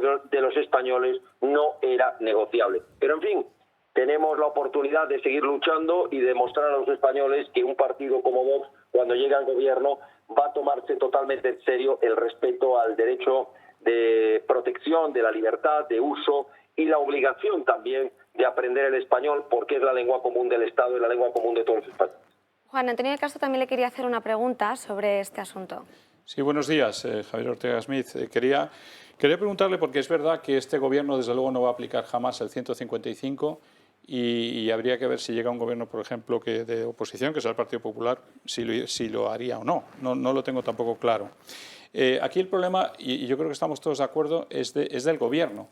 Igual que se ha condenado y se está condenando a Hungría por no ser un Estado de Derecho, ¿hasta qué punto somos nosotros un Estado de Derecho que dejamos pisotear nuestros derechos constitucionales en una parte de nuestro territorio nacional, y hasta qué punto no se puede hacer algo o se está haciendo en el Parlamento Europeo que dé pie a algo parecido a un informe y del informe vayamos a una condena de España?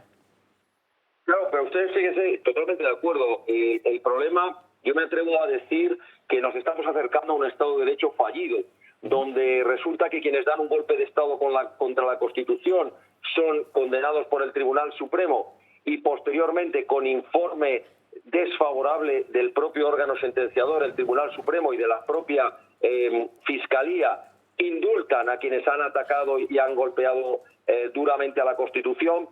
Quienes, por ejemplo, ahora en lo que estamos tratando desobedecen abiertamente unas sentencias del Tribunal Supremo. Estamos llegando a una situación donde el Estado de Derecho se está convirtiendo en un papel mojado y al final lo que dice la ley o lo que dicen las sentencias de los tribunales o lo que dice la Constitución no se aplica o se aplica dependiendo del interés que tenga el gobierno de turno. Y eso es muy peligroso, porque si decae el Estado de Derecho, decae la democracia, decae la libertad y decae la justicia. Esta es la realidad, la hemos visto también con las víctimas del terrorismo, el saber que los terroristas están siendo puestos en la calle, que las víctimas siguen esperando un juicio justo, que se cumplan las sentencias. Al final resulta que en este país quien ocupa una vivienda o quien comete un delito grave contra el Estado, al final no siente todo el peso de la ley y se sale con la suya. Y esto, repito, es muy triste y muy peligroso. Bueno, también vimos cómo la ausencia de Feijóo en ese acto. Al final estaba Cuca Gamarra, pero no estaba Alberto Núñez Feijóo. Bueno, es lógico que no estuviera, ya lo comentó nuestro presidente. Él podrá decir lo que quiera de agenda, pero el verdadero problema que tiene es consigo mismo y con las políticas que hace en Galicia. Porque, claro, ir a Cataluña a decir que estás con los padres, que no deja la generalidad de educar en español, cuando él hace exactamente lo mismo con los padres que quieren educar en español en Galicia, o cuando él impone a los que quieren trabajar en la administración gallega un nivel de gallego que si no, no pueden ser contratados, aunque el trabajo que vayan a realizar sea, por ejemplo, estar llevando un camión de basura o barriendo una calle y no sea imprescindible gallego. La realidad es que Feijóo tiene muchas razones para no haber estado en Cataluña, por lo mismo que el Partido Popular tiene muy poca credibilidad cuando habla de combatir el apartheid que se está haciendo a los hispanohablantes, es decir, a la totalidad de los españoles o a la inmensa mayoría de los españoles en España. No obstante, nosotros confiamos que en las próximas elecciones generales el partido Vox tenga la fuerza suficiente para que el Partido Popular en estas cuestiones que son básicas no pueda mirar hacia otro lado y tenga que llevar a cabo pues un 155 o una aplicación rigurosa de la Constitución, un cumplimiento de las sentencias y tomarse muy en serio cuestiones que hasta ahora el Partido Popular o bien ha mirado hacia otro lado o bien, como mencionaba, en Galicia, en Baleares o en Valencia, cuando ha gobernado, ha hecho justo lo contrario. Es decir, lo que ha hecho ha sido la política llamada de normalización lingüística, que no ha sido otra cosa que la imposición del valenciano o del catalán en Baleares o del gallego en Galicia, etcétera. Porque por matizar, por ejemplo, la aplicación de ese 155 obligaría ya a los tribunales a que mantengan, por ejemplo, en las escuelas de Cataluña ese 25% en español. ¿Les obligaría o les condicionaría de alguna forma? Pues mire, usted sabe perfectamente que el 155 se puede aplicar en distintos niveles de la administración. Por ejemplo, se podría aplicar recuperando el Estado las competencias de educación en Cataluña, estableciendo los planes de estudio de tal manera que se garantizase que cualquier español que reside en Cataluña pueda estudiar en la lengua española, sin perjuicio, repito, de estudiar y de conocer otras lenguas tan españolas como puede ser el catalán, el vasco, el gallego, y por tanto la aplicación de un sistema de intervención constitucional, como por cierto tienen todos los sistemas constitucionales avanzados, le permite al Estado que cuando hay una competencia, en este caso la de educación, que está siendo pervertida en contra del interés general o pisoteando la Constitución, el Estado toma la intervención en esa materia y por tanto se dirige desde el Ministerio de Educación, en este caso, la política educativa en la Comunidad Autónoma de Cataluña. Y esto, por supuesto, para Vox, imagínense que queremos un Estado donde haya competencias únicas en sanidad, en educación, en política interior, etcétera. Muchísimas gracias, Javier Ortega Smith, por estar aquí con nosotros. Pues muy amables a ustedes, muchísimas gracias y muy buenos días. Igualmente. Y tenemos que irnos a otro asunto porque ayer conocíamos, la semana pasada ya sabíamos de la existencia de la campaña de la ministra de Igualdad sobre los hombres blandengues, la contamos además en Crónicas de Manicomio, esas declaraciones que hizo el Fari en Televisión Española sobre lo que era un hombre blandengue y que la ministra ha utilizado en una nueva campaña sobre las masculinidades. Pero Isabel Díaz Ayuso tenía unas declaraciones que hacer sobre esta campaña. Un proyecto que ha costado cerca de 1 millón de euros para decirnos a las mujeres cómo tenemos que comportarnos, sentir y convivir con nuestros compañeros, con los hombres, pero sobre todo le dice a los hombres cómo tienen que ser más hombres. Es decir, que a lo largo de la historia, desde que el hombre anda de pie, no ha sido buen padre, no ha sido buen marido, no ha sido buen compañero, no ha sido buen empresario, no ha sido nada. Esto me sorprende cuando viene de mano de un gobierno cuyo presidente dice que hay poderes fácticos que están controlando España. Digo yo, cuando tienes todas las instituciones bajo tu cuerda, no ha quedado libre ni siquiera el hipódromo. Cuando tienes todo bajo tu control, cuando tienes Indra, el CNI, el CSIC, la televisión, las encuestas, la publicidad, la propaganda más bien, cuando tienes todo bajo tu mano y no eres capaz de llenar de ilusión absolutamente nada en política, ¿quién es el hombre blandengue?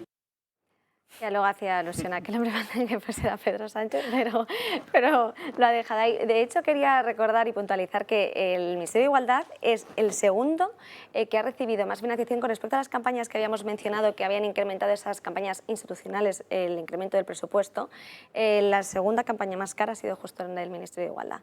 Era una que era la promoción para la igualdad y puesta en valor de sociedades diversas y la no discriminación, presupuestada en 10,7 millones de euros. Es que supongo que en la cabeza de este personal, que está bastante vacía, lo importante no es hacer cosas, sino publicitar que se hacen. Con lo cual tienes que gastar más en publicitar que en hacer. Contando además que todo lo que consigues publicitar quiere decir que montas una estructurita permanente que cobra y vive de tus dádivas y que se va a dedicar y a partir de ahí hasta el siglo XXV a generar apoyos para ti. Están tan asesorados, lo que dices es cierto, ¿no? Tan asesorados por los PR, por las relaciones públicas, estrategias de comunicación. Están demasiado asesorados. Deben de estar el día entero viendo cómo se miran, cómo hablan, cómo tal, que al final han olvidado que tienen que ejecutar y hacer cosas.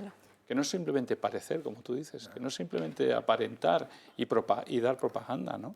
Se ha vuelto a hacer el ministerio de Goebbels, vamos.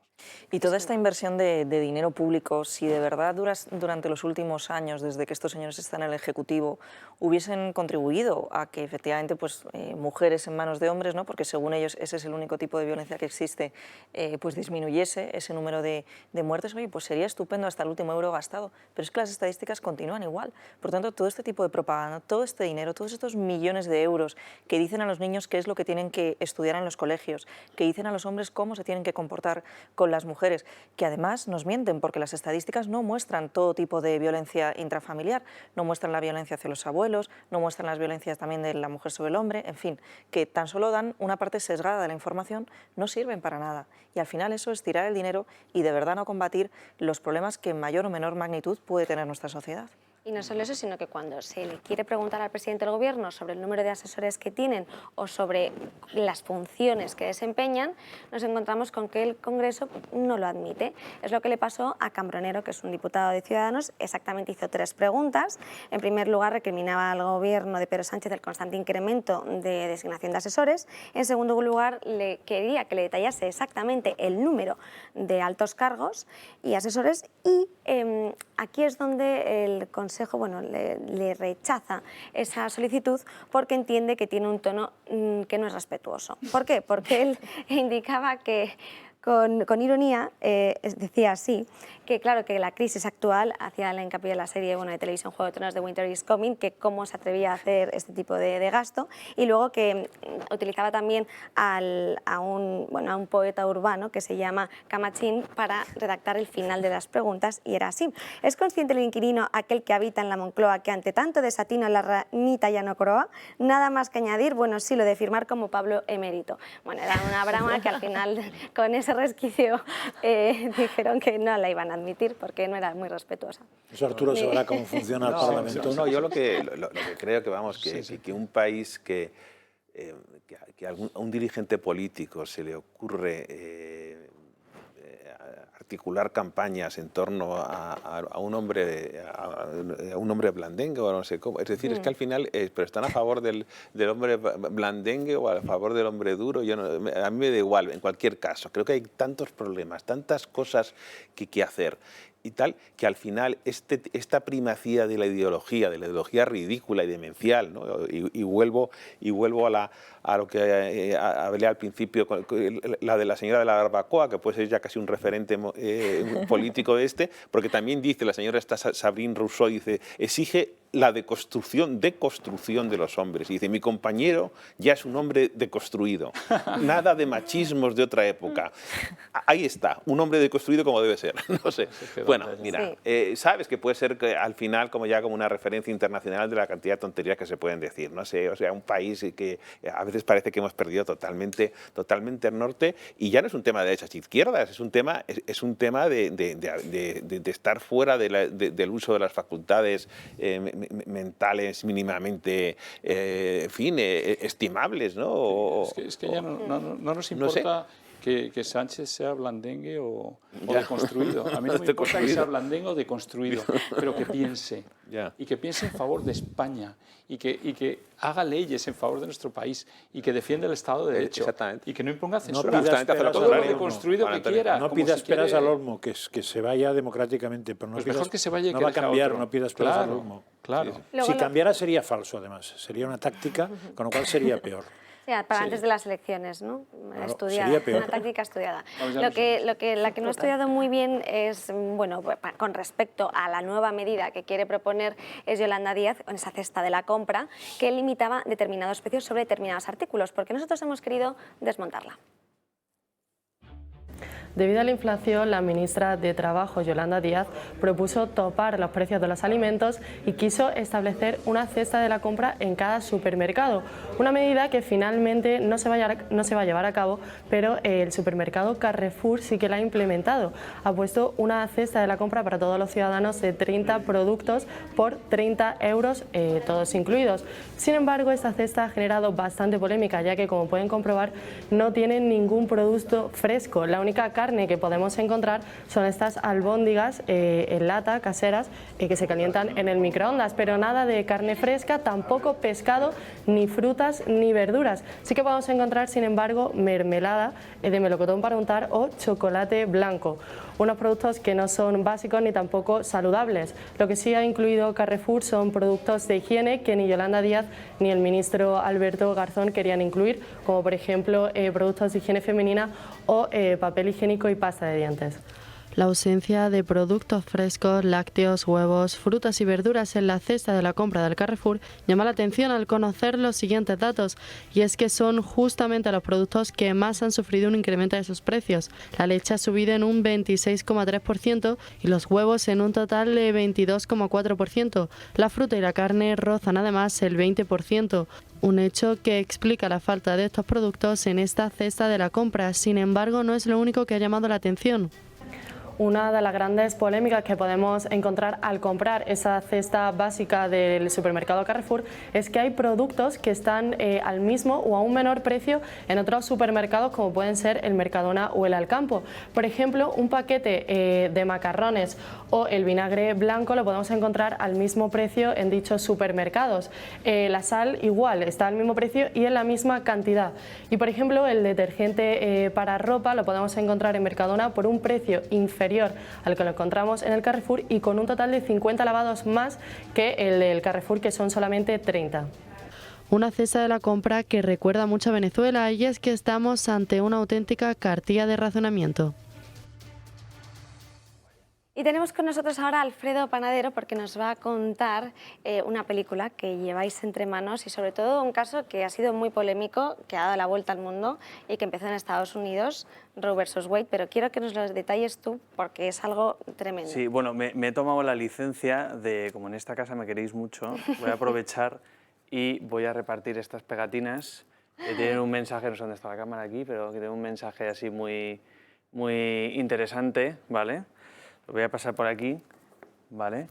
Pero bueno, básicamente esto es una chorrada, pero cortesía de European Dreams Factory. Somos una distribuidora de cine y nos dedicamos a traer películas con valores y nos hemos atrevido a traer una película como esta, que es El grito silencioso, el caso Roe v. Wade, que precisamente habla sobre este caso, que es un caso que ya hace casi 50 años lleva en boca de todos los estadounidenses y de todo el mundo prácticamente, desde entonces, y es un caso pues posiblemente, si no el más polémico, pues el más controvertido de los últimos años de la historia, me atrevo a decir.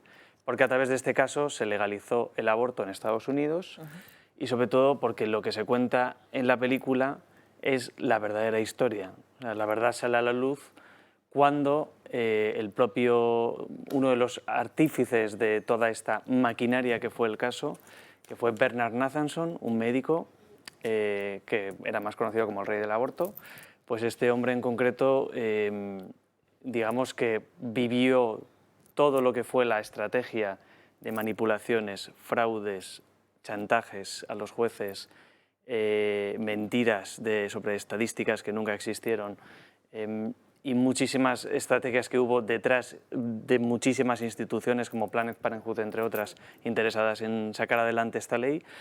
Y este hombre cuenta en la película con su visión cómo él participó para conseguir instaurar el aborto como derecho en Estados Unidos y también cuenta cómo él abrió los ojos y se dio cuenta que después de, y es un número muy duro, pero después de 70.000 abortos que él había cometido, por algo le llamaban el rey del aborto, pues se dio cuenta que, en fin, pues que estaba en el error, la verdad iba por otro lado, la ciencia iba por otro lado, y es que desde la concepción está la vida y no antes. Es un poco lo que le pasó también a la mujer que vive esta historia, que todo el mundo se la conoce como esa primera mujer que quiere luchar por el derecho al aborto y al final, cuando ya es más mayor y justo antes de morir decía pues, todo lo tremendo que había hecho, pero porque se dan cuenta al final con testimonios y viviendo, ella luego dice que había sido violada, pero no era cierto para poder acogerse a ese resquicio legal. Entonces es interesante cómo ves pues cómo se puede ver al principio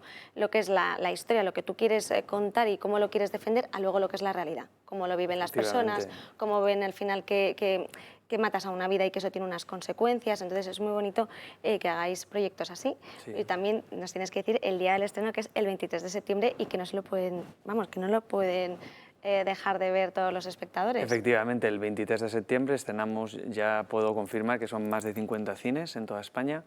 El principio a través de la página web, que es muy sencilla, elgritosilencioso.es, ahí ponemos todos los cines, cualquier persona puede adquirir ya sus entradas, todos los cines ya están poniendo a la venta.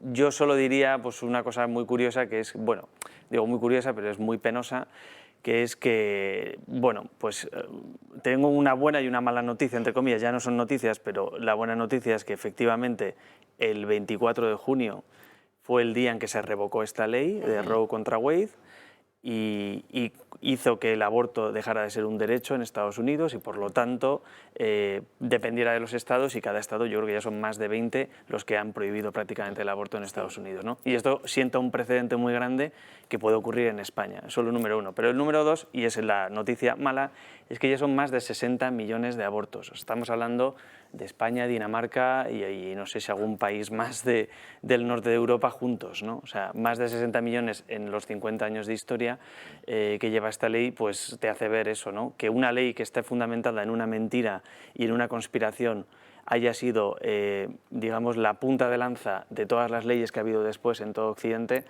pues es una pena. O sea, es decir, si supiéramos, y esto invito al espectador a que sepa la verdad, que tenga valentía por saber qué es lo que ocurrió. Si sabemos a día de hoy, 50 años después, ha tenido que pasar 50 años, la verdad sobre el caso, y sabemos que gracias a ese caso se legalizó el aborto en todos los países de Occidente y ha supuesto que esto al final sea pues, probablemente el mayor genocidio que hay en la historia de la humanidad, pues entonces abramos los ojos y hagamos algo, ¿no? Porque también hay muchísimos testimonios en la película, entiendo, de mujeres que han sufrido, bueno, que han pasado por ello y que luego se han arrepentido, que eso es muy interesante verlo porque parece que al final son cifras, pero es una realidad, y que haya películas así que lo muestren y que cuenten a las personas cómo viven al final ese calvario por haber tomado una decisión que es muy bien puntualizada, es que es totalmente irreversible. Efectivamente, efectivamente. Una vez, o sea, esto ya no hay devolución en Amazon, ¿no? O sea, esto es una vez que, o sea, no es una interrupción voluntaria del embarazo, aunque se le quiera llamar así, porque no lo es. Porque no, o sea, se interrumpe algo que luego se puede continuar, ¿no? Y si no se puede continuar, pues no es una interrupción. Sobre todo porque es interesante cómo posicionan siempre el derecho reproductivo de la mujer como si no hubiese vida dentro de la mujer o como si no existiese otro ser totalmente independiente. Entonces, al final, muchas veces es que no se vela por los derechos del nasciturus tampoco, ni por los derechos de esa persona. De esto se habla mucho en la película, ¿no? Sobre también velar por, y el caso incide por ahí, pero al final, pues bueno, a través de muchas cosas que no voy a revelar porque tenéis que ver la película, se hace ver, ¿no? Pero cómo se intenta desde el principio velar por los derechos del no nacido y en qué momento, claro, estamos hablando de los años 70, en qué momento se supo que la vida empezaba a partir de la concepción. Ahí ya había algunas dudas y había muchas presiones por parte de muchos grupos para conseguir esto. Al final fue toda una conspiración y creo que es importante que esta película, 50 años después, con la actualidad encima, que ya se ha revocado esta ley, ¿no? Que ya se ha visto que la ley pues no es constitucional, pues también nos haga entender y nos haga tener un poco de esperanza al futuro de que puede pasar en España esto perfectamente y puede pasar en otros países del mundo que ahora mismo probablemente hayan vivido y hayan sufrido una conspiración parecida. Y también habláis de, por ejemplo, has mencionado la clínica Planned Parenthood, pero del negocio que supone, ¿no? Al final esto no deja de ser un negocio, a la gente se le engaña con, no, es que prima el derecho reproductivo de la mujer frente a otro ser que te pueden vender que no es un ser, que es ¿no? ese discurso. Yo te vendo que no es un ser y prima mi derecho.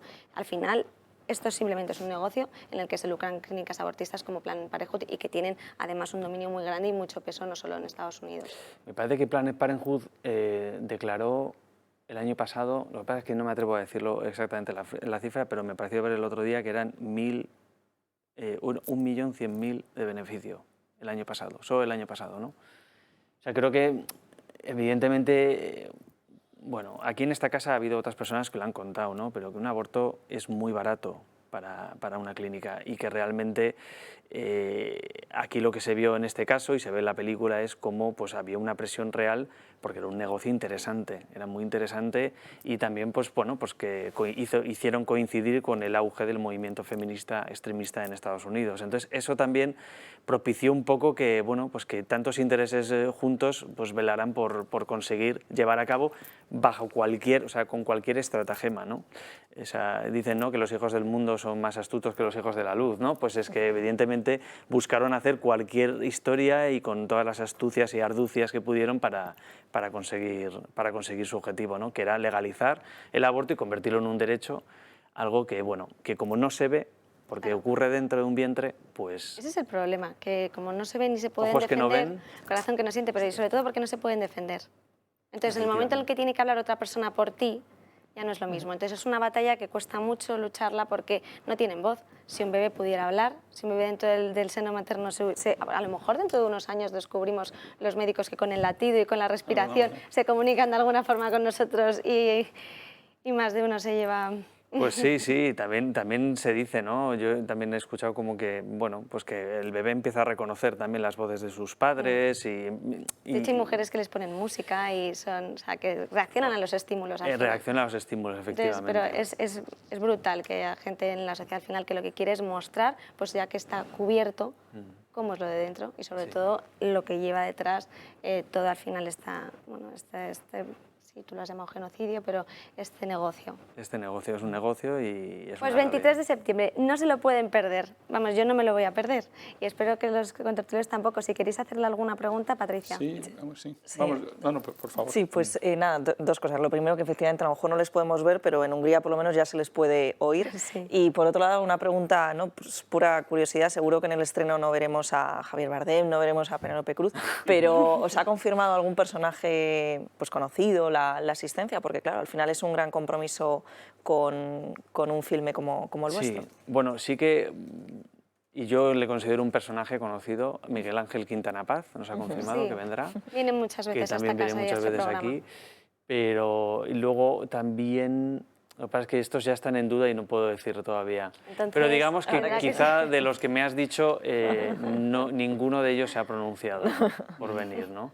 La invitación está ahí, si quieren pueden venir. Y todos están invitados. Todo el que quiera conocer la verdad sobre el caso está invitado. O sea que yo quería felicitaros por esa película y un movimiento que va por defensa de la vida, ¿no? Yo creo que están cambiando las tornas, quizás es el comienzo incipiente de poder alzar la voz por la vida, ¿no?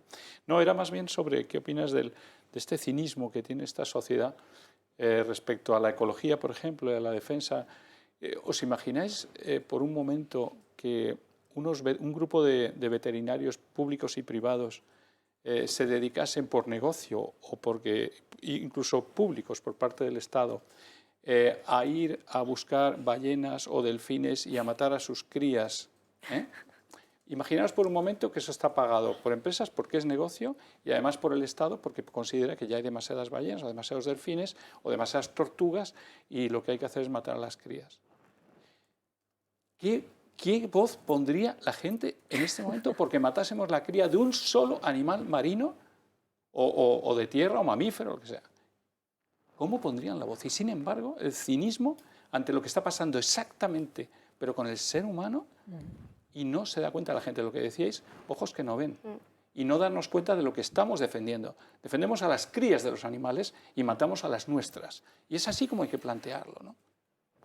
Sí, de hecho fíjate, en la película hay una cosa que nos pareció hasta, bueno, pues hasta tenebroso, un poco, ¿no? Hasta maquiavélico, el hecho de que cogen estadísticas que se inventan sobre la marcha. El propio Bernard Nathanson admite que se inventa algunas estadísticas sobre abortos ilegales, o sobre mujeres que mueren en abortos ilegales. Se inventa una cifra, luego por otro lado, cuando llega el momento de que hablen sobre el aborto a la propia Jane Roe, que ni siquiera es Jane Roe, sino que se llama Norma McCorvey, que luego más adelante admitió y se fue una defensora por vida porque admitió que había sido presionada por Planned Parenthood y otras instituciones. Entonces, ves en un momento determinado cómo la estrategia es de tal manera que a la propia Jane Roe le hacen ver que nada, esto de un aborto es... Como si nada. Sí, es como quitarle un tejido a un ser vivo y nada, como quitarle la piel a alguien, ¿no? Y eso además hasta gráficamente se ve en la película, no os lo voy a revelar eso porque sí se ve gráficamente, ¿no? Y es muy curioso, ¿no? Y también un cinismo un poco que comentabas, como cada vez que tenemos una película de este estilo, nos pasó hace 2 años, vinimos además a esta casa a hablar de Unplanned hace 2 años, y cómo Unplanned, que era la historia de Abby Johnson, pues aquí en España fue calificada para partir de 18 años, ¿no? Con esta película nos ha pasado que es a partir de 16 años. Es lo que te iba a preguntar, que si era recomendable para todos los públicos. Yo la recomiendo para todos los públicos que quieran conocer la verdad, y yo personalmente pienso que ya un adolescente ve muchas cosas hoy en día y ¿No que crees, puede ver... Una pregunta, si puede ser. ser. Sí, sí. ¿Que no crees que quizá el tema del aborto hay que sacarlo también un poco del ámbito religioso? Es decir, que parece como si solamente los católicos que tuviésemos la obligación de no abortar, que por supuesto, ¿no? Pero sin embargo me parece que desde el punto de vista antropológico es más amplio y más importante. Más importante no, o sea, me parece muy importante, obviamente, que los católicos mantengan con su fe estas cosas, pero me parece que es un tema, es decir, el derecho a la vida, es decir, de pensar que hay una tercera persona que está temporalmente alojado en el vientre de la madre, pero que no es suyo, sino que es una persona que tiene unos derechos ya desde su concepción que hay que proteger, etcétera, ¿no? Y luego cuando hablas también de lo que ha pasado en Estados Unidos, pues en Estados Unidos también, que se han llevado su tiempo en tomar esta decisión el Tribunal Supremo, en España llevamos 12 años viendo el recurso de la ley del 2010, que fue de Zapatero, sí, en el 2010 exactamente, que la recurrió al Partido Popular. Y durante 12 años, y ahora mismo es por primera vez en la historia, hasta dentro de unos días, hay mayoría conservadora en el Tribunal Constitucional, y sin embargo es un tema que no se ha visto, que posiblemente que cuando se renueve el Tribunal Constitucional, pues en cualquier momento el grupo mayoritario, que serán obviamente los magistrados cercanos al Partido Socialista y a la izquierda, que dirán que la ley es correcta, etcétera. En fin, al final me quiero referir un poco a la falta de convicciones, ¿no?, de la gente. Es un tema como tabú. Es un tema que yo creo que hay gente que dentro de la derecha que le entran sarpullidos de tener que decidir sobre ese tema, porque a lo mejor hay 3 que están en contra, porque hay también una percepción social en la opinión pública de que es un tema muy de derechas y no sé cuántos, y no es un tema ni de derecha ni de izquierda, es un tema de convicciones personales. A mí me encanta la reflexión que hizo un filósofo católico y liberal como fue Julián María sobre el tema del aborto. Es absolutamente impecable, ¿no? Y precisamente una de las cosas que dice es que no es un tema solamente de los católicos, sino que es un tema de la humanidad, ¿no? Sí, bueno, de hecho, yo estoy totalmente de acuerdo contigo, es decir, que creo que hay que eliminar los componentes religiosos de los argumentos que hay detrás del derecho a la vida, me parece. Es decir, de hecho en la película lo menciona, ¿no? Lo menciona una de las doctoras, Milfred Jefferson, que por cierto fue la primera mujer negra que se graduó en Harvard, y también vivió en esa época, en los 70, también pues un machismo y racismo que estaba en esa época, y cómo pues no quisieron hacerla ascender, también por sus convicciones, y una de ellas era precisamente esta. Decía ella que por supuesto había que defender desde la concepción la vida, y también otra cosa que decía, y era lo que ella impulsó y ayudó mucho en el caso, y creo que en el fondo ha ayudado a que esto siguiera peleándose, es que decía ella precisamente esto: hay que eliminar a Dios del debate, hay que coger la ciencia, coger las leyes, o sea, coger, digamos, el marco de la Constitución y ponerlo en valor y ponerlo delante de alguien y decir, bueno, ¿estás o no estás atentando a los derechos humanos, ¿no? O sea, es lícito, ¿no? Lo decía, yo creo que fue el Papa que decía, es lícito matar a un ser humano para resolver un problema. O sea, es decir, siempre nos ponemos del lado de la mujer, que es la que vemos, y es verdad que muchas veces puede pasar que, pues, por lo que sea, no hay, digamos, garantías en ese momento de que ese niño vaya a poder tener pues, lo que necesita y demás, pero vamos a ser realistas. A día de hoy, yo creo que ya son más de 5, no, más de 10 tampoco, más de 20, incluso muchísimas más asociaciones que hay en España que están ayudando en estos temas. Y te podría decir un montón de nombres, ¿no? Y están haciendo muchísimas cosas. Entonces, me parece como muy poco, no sé, como muy poco... o sea, buscaría una palabra como muy poco acertado y muy poco justo, negarle el derecho más bien a la mujer de poder ser informada de todas las otras opciones que existen además del aborto. Entonces me parece que estamos en un punto un poco en España, que vamos con este cinismo, pero que como ya tenemos un precedente como es este de Estados Unidos, yo creo que esto va a cambiar. En Estados Unidos, vamos a ser realistas, esto ha ocurrido, ¿por qué? Porque 2 de los jueces del Tribunal Supremo fallecen o se retiran, no recuerdo, yo creo que fallecieron. Sí, fallecieron. Y entraron otros 2, y luego hubo un tercer que Trump en el último momento la mete, ¿no? Una mujer, Sí, una mujer, sí. creyente, 7 hijos, bueno, y manifiestamente a favor de la vida. Yo creo que, no sé si va a pasar esto en España, pero la realidad es esa, que no pasa en parte por un debate que tenemos que volver a sacar a la vida pública, y que con ese debate y esa presión mediática también se hablen de estas cosas y se haga ver que hay una mayoría de la sociedad que cuando se le pone enfrente el drama del aborto, lo primero que piensan no es en abortar, precisamente, ¿no? Entonces, no sé. Josep Sí, María muy, Francas. muy corto, porque yo ya he hablado tanto, he preguntado tanto y he escrito tanto sobre el tema que ya me considero agotado. Pero, a ver, la pregunta de fondo, bueno, primero felicitaros. Segundo, me parece un milagro que haya 20 y pico salas de España que pongan esa película. No, más de 50. Más de 50, pues esos son 50 milagros, ¿eh? Porque no está el horno para bollos, según hemos podido ver, porque hay mucha gente beligerante en contra, vamos. Perdón, hay mucha gente mala beligerante en contra. Pero la pregunta es muy tonta. Si buscas en Internet aparece el año 1984 un documental de 29 minutos, cortometraje. ¿Es esto? No. Por eso, porque después aparece una película del 21. Exacto. Vosotros sois película del 21. Del 2021. No un documental cortometraje del 84 de 29 Eso minutos. es, nosotros somos película del 21 y gracias por esta aclaración, ¿Sí? Porque sí es importante decirlo. Nosotros hemos hecho un guiño a todo ese público que ha conocido el documental, que era el documental en el que Bernard Nathanson precisamente hacía alusión a las nuevas tecnologías que estaba viendo, entre ellas el latido del bebé, y cómo en el fondo desde la concepción había una vida. Entonces demostraba en un documental, yo creo que es poco más de media hora. 29 minutos. 29 minutos, mira, pues efectivamente mostraba esto. Esto se puso en España en universidades y en instituciones y hubo bastante polémica en su día. Con esta película, a ver, nosotros ya nos esperamos que va a haber polémica y ya la ha habido, ya la ha habido. De hecho, ya tenemos un artículo de un medio de comunicación que no he tenido yo la oportunidad de al menos de enviarle la película para que la vea, pero que hace alusión sobre cómo este cine trumpiano, bueno, lo llama de muchas maneras, y ultraconservador, y ultracatólico, y ultra, cómo este cine está teniendo cabida en nuestro país. Yo no sé, más que trumpiano, tal, o sea, Trump ni se menciona en la película, porque estamos hablando de 1973, y luego también que, más que trumpiano o no trumpiano, es simplemente contar la verdad de unos hechos, y contar los hechos, es decir, yo ya he visto también algún documental, hay un documental del caso Roe contra Wade en Netflix, y se pasa por Roe contra Wade como por encima, como si no hubiera pasado nada. No, es que ahí precisamente pasaron muchas cosas que han configurado la mayor división de Estados Unidos. O sea, el país se ha dividido en dos por este tema, ¿no? Entonces, y sigue dividido en dos por este tema. Entonces, me parece a mí que en España efectivamente es un milagro que haya más de 50 salas. También nosotros creemos que vamos a dar vida a los cines con esto, que les hace falta también. O sea, creo que con esta película va a funcionar también el cine mejor.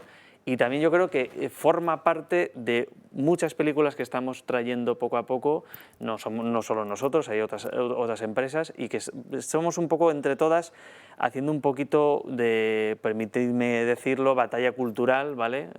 No siempre una batalla atroz ni cosas de este estilo, sino simplemente que haya un poco de debate, que se puedan ver otras realidades y otras opciones en el cine, y en el fondo pues que pueda estar en la vida pública perfectamente representada muchas ideas y muchos pensamientos y muchas sensibilidades que existen a día de hoy.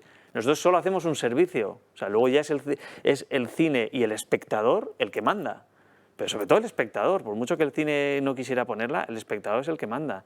Nos ha pasado hace poco que ha habido un cine que ha acabado poniendo, me ha confirmado hoy mismo, que ha puesto la película. Y yo estoy seguro que muchas personas, porque ya me han llegado de mucha gente, han llamado al cine preguntando por ella. Entonces yo creo que, en fin, hay una demanda popular de conocer la verdad de estos hechos, y también, bueno, lo que yo decía, con mucha esperanza, esto es un precedente para conseguir que en España ocurra algo similar. Lo fue un Planet, ¿eh? Un Planet ya fue un buen precedente. Lo fue un Planet. Un Planet yo creo que abrió los ojos, y El grito silencioso va a hacer conocer la verdad. Pues muchísimas gracias, Alfredo Panadero. ¿Qué te parece si antes de despedirte vemos el tráiler para que los espectadores puedan conocer un poco lo que van a ver en esa película?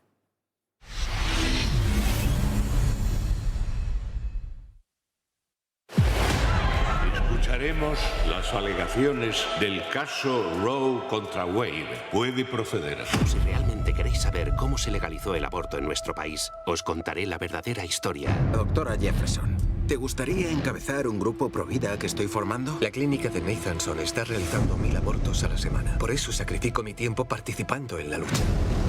Quería legalizar el aborto a lo largo del país. Buscamos una chica embarazada que desafíe las leyes. Usaremos un seudónimo, Jane Roe. Es genial. No podrán conocer su pasado. Primero fueron los judíos, luego fueron los deficientes mentales y no hicimos nada. Ahora van a por los nonatos. ¿Tampoco vamos a hacer nada? Robert Berg con Henry Wade. Ningún juez o jurado en su sano juicio permitirá jamás que el aborto se legalice en Texas.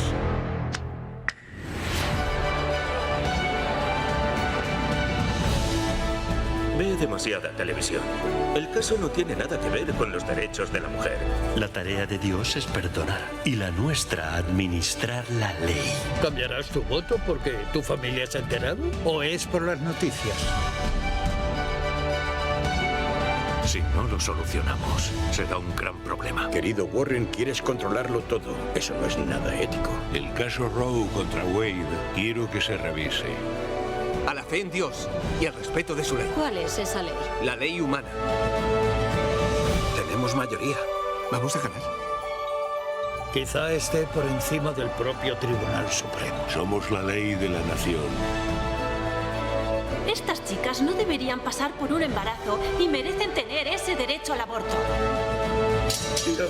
Perdóname, ¿qué estás haciendo? Una minoría silenciosa. ¿Quién habla en favor de estos niños? El grito silencioso, no se lo pierdan, el 23 de septiembre. Y nos tenemos que ir a una hora de publicidad. Enseguida volvemos.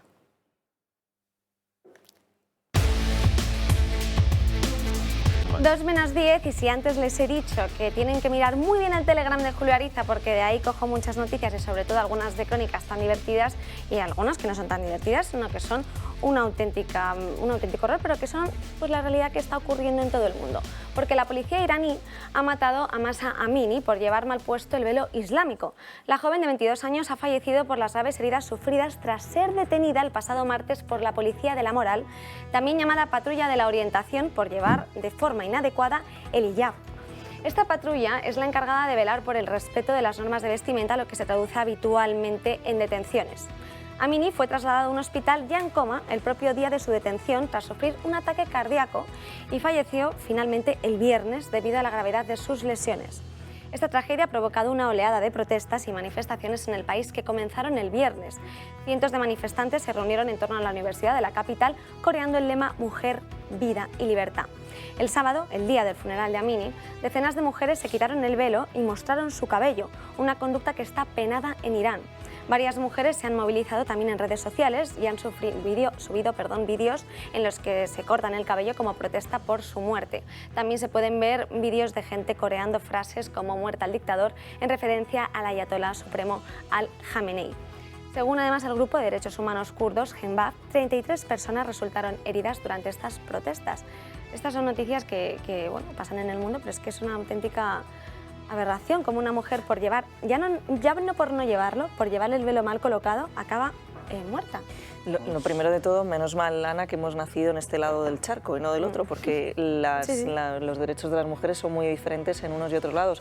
Y lo segundo, ya no es solo la gravedad de lo que está sucediendo allí y la valentía, ¿no?, de estas mujeres que se juegan la vida, que va su vida en apoyar la causa de una mujer que ya está muerta, sino pues la importancia de ver cómo este tipo de culturas pues son de todo punto incompatibles con la nuestra y por eso, bueno, pues cuando se ha planteado la posibilidad, ¿no?, de ese referéndum para preguntar sobre cuestiones de inmigración y demás, pues a lo mejor es que es muy importante porque la base de nuestra cultura europea todavía, no sabemos dentro de unos años cuando haya otro tipo de origen, ¿no?, en la población que tenemos, otro tipo de mayorías, pero ahora mismo son la base de nuestra cultura y el cristianismo a día de hoy todavía lo es.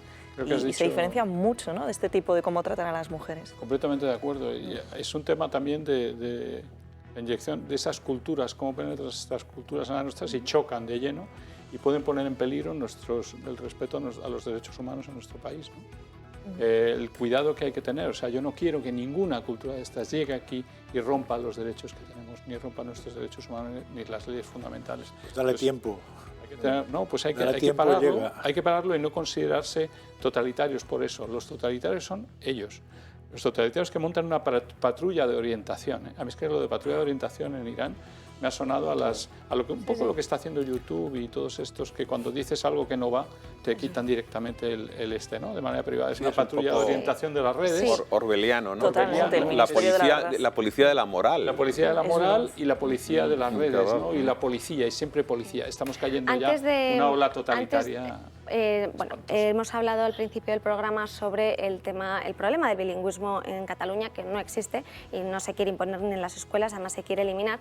Y tenemos con nosotros a Jorge Campos Asensi, que es diputado y portavoz además de Baleares de Vox, porque Vox al final es el único partido que defiende que se pueda aprender y se pueda hablar en español en todas las escuelas, ¿no? Y se pueda aprender en el idioma de la nación. Muy buenos días. Muy buenos días. Pues sí, efectivamente así es. Sí, por contarnos y por matizar un poco todas al final, las iniciativas que habéis llevado también en Baleares se sufre, no solo en Cataluña, vimos también como la semana pasada pedían desde el País Vasco pues lo mismo, al final que el euskera fuera esa lengua vehicular y cómo se van al final esas lenguas forales comiendo un poco pues al español, incluso lo que nos está pasando hoy en día, que nos apliquen ese 25% del castellano. Pero ¿qué iniciativas lleva Vox y sobre todo cómo lo quiere enfrentar? Hombre, a ver, Vox defiende por encima de todo la libertad de las personas y como una libertad fundamental es la libre elección de lengua en aquellos territorios donde hay lenguas cooficiales y, por supuesto, garantizar la enseñanza en español. Yo creo que no existe país en el mundo donde no se podrá escolarizar a un niño íntegramente, por ejemplo, en la lengua oficial del Estado. En la lengua materna de, por ejemplo, Baleares, más de la mitad de los ciudadanos, ¿no? Entonces aquí lo que siempre hemos dicho es que hay que defender en el sistema educativo pues un sistema donde aquellos que quieran estudiar en español puedan hacerlo, siempre con el conocimiento de la otra lengua cooficial, por supuesto, pero no lo que está sucediendo en Baleares, que es exactamente lo mismo que sucede en Cataluña. Inmersión lingüística obligatoria en catalán desde hace 25 años, con la diferencia que aquí ha sido gracias a toda la legislación que aprobó el Partido Popular con mayorías absolutas. La verdad es que sí, tenemos en cuenta que además en España es el único país en el que ocurre esto. Que al final es que solo sea... Es algo que defendéis, o sea, que habéis denunciado también desde el partido y sobre todo desde Baleares, que es que no hay otro país, ni en el mundo ni en Europa, en el que ocurra algo así, que al final lo que lleva es a una división y al no respetarse los derechos fundamentales o individuales de las personas. Sí, bueno, es utilizar la lengua regional como arma arrojadiza, como arma política para separarnos del resto de España. Si encima a esto le añades un gran negocio económico en base a subvenciones públicas, en base a todo tipo de pagar tasas para presentarte unos exámenes, para tener un certificado de catalán, porque sin ese certificado de catalán no podrás trabajar en la administración pública o no podrás ejercer la medicina, pues claro, se ha organizado aquí un sistema de vida en base a los impuestos de todos los ciudadanos para ir separándonos unos españoles con otros. Y en el caso de Baleares es ya surrealista, ¿no? Nos imponen un catalán estándar ortopédico que nada tiene que ver con ese mallorquín, menorquín y vicenco que siempre hemos hablado, y encima expulsan a la lengua oficial del Estado el español, que además compartimos con cientos de millones de hablantes en todo el mundo. La barbaridad es tal que es como si dijéramos que en Francia no se puede escolarizar a un niño en francés. O sea, a nadie le cabe la cabeza, ¿no? Pues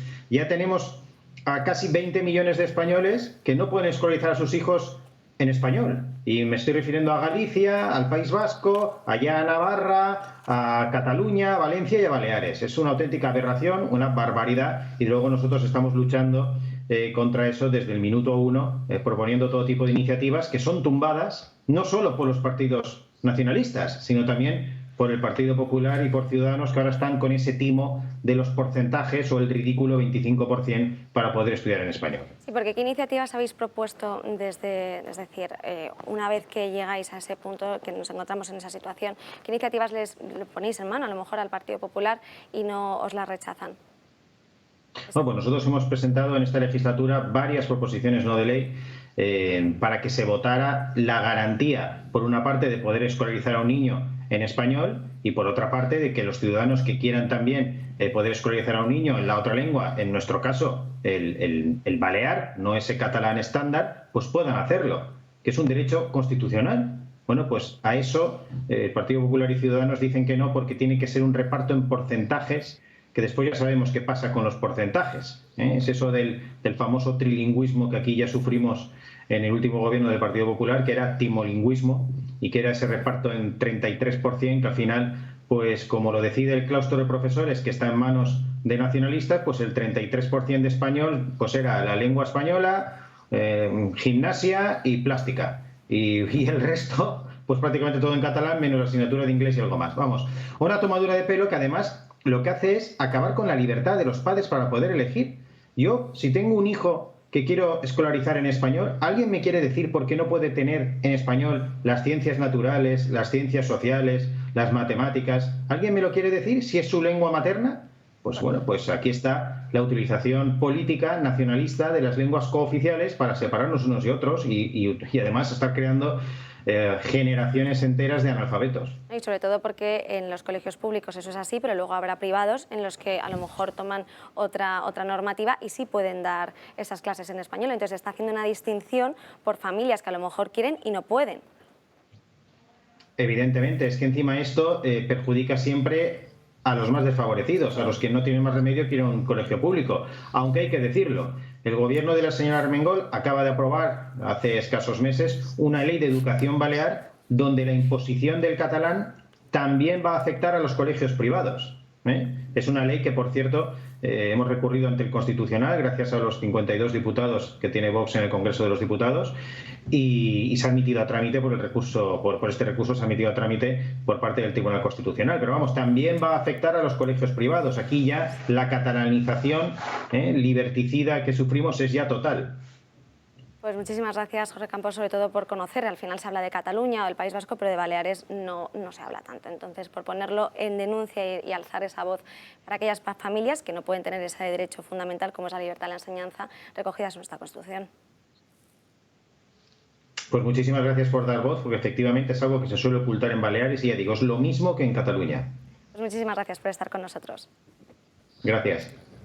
Y ahora sí que sí, nos tenemos que despedir porque no tenemos más tiempo. Pero recuerden que a continuación hasta en la sopa, no se lo pueden perder porque además de esas recetas que nos hacen siempre los viernes José Ángel, nos las va a hacer ahora y con invitados especiales que le enseñan sus truquitos unos a otros. Esta tarde la redacción abierta con Xavier Orcajo y luego tenemos en cuenta también que por la noche el gato al agua. Disfruten del día porque mañana a las 12 nos volvemos a ver.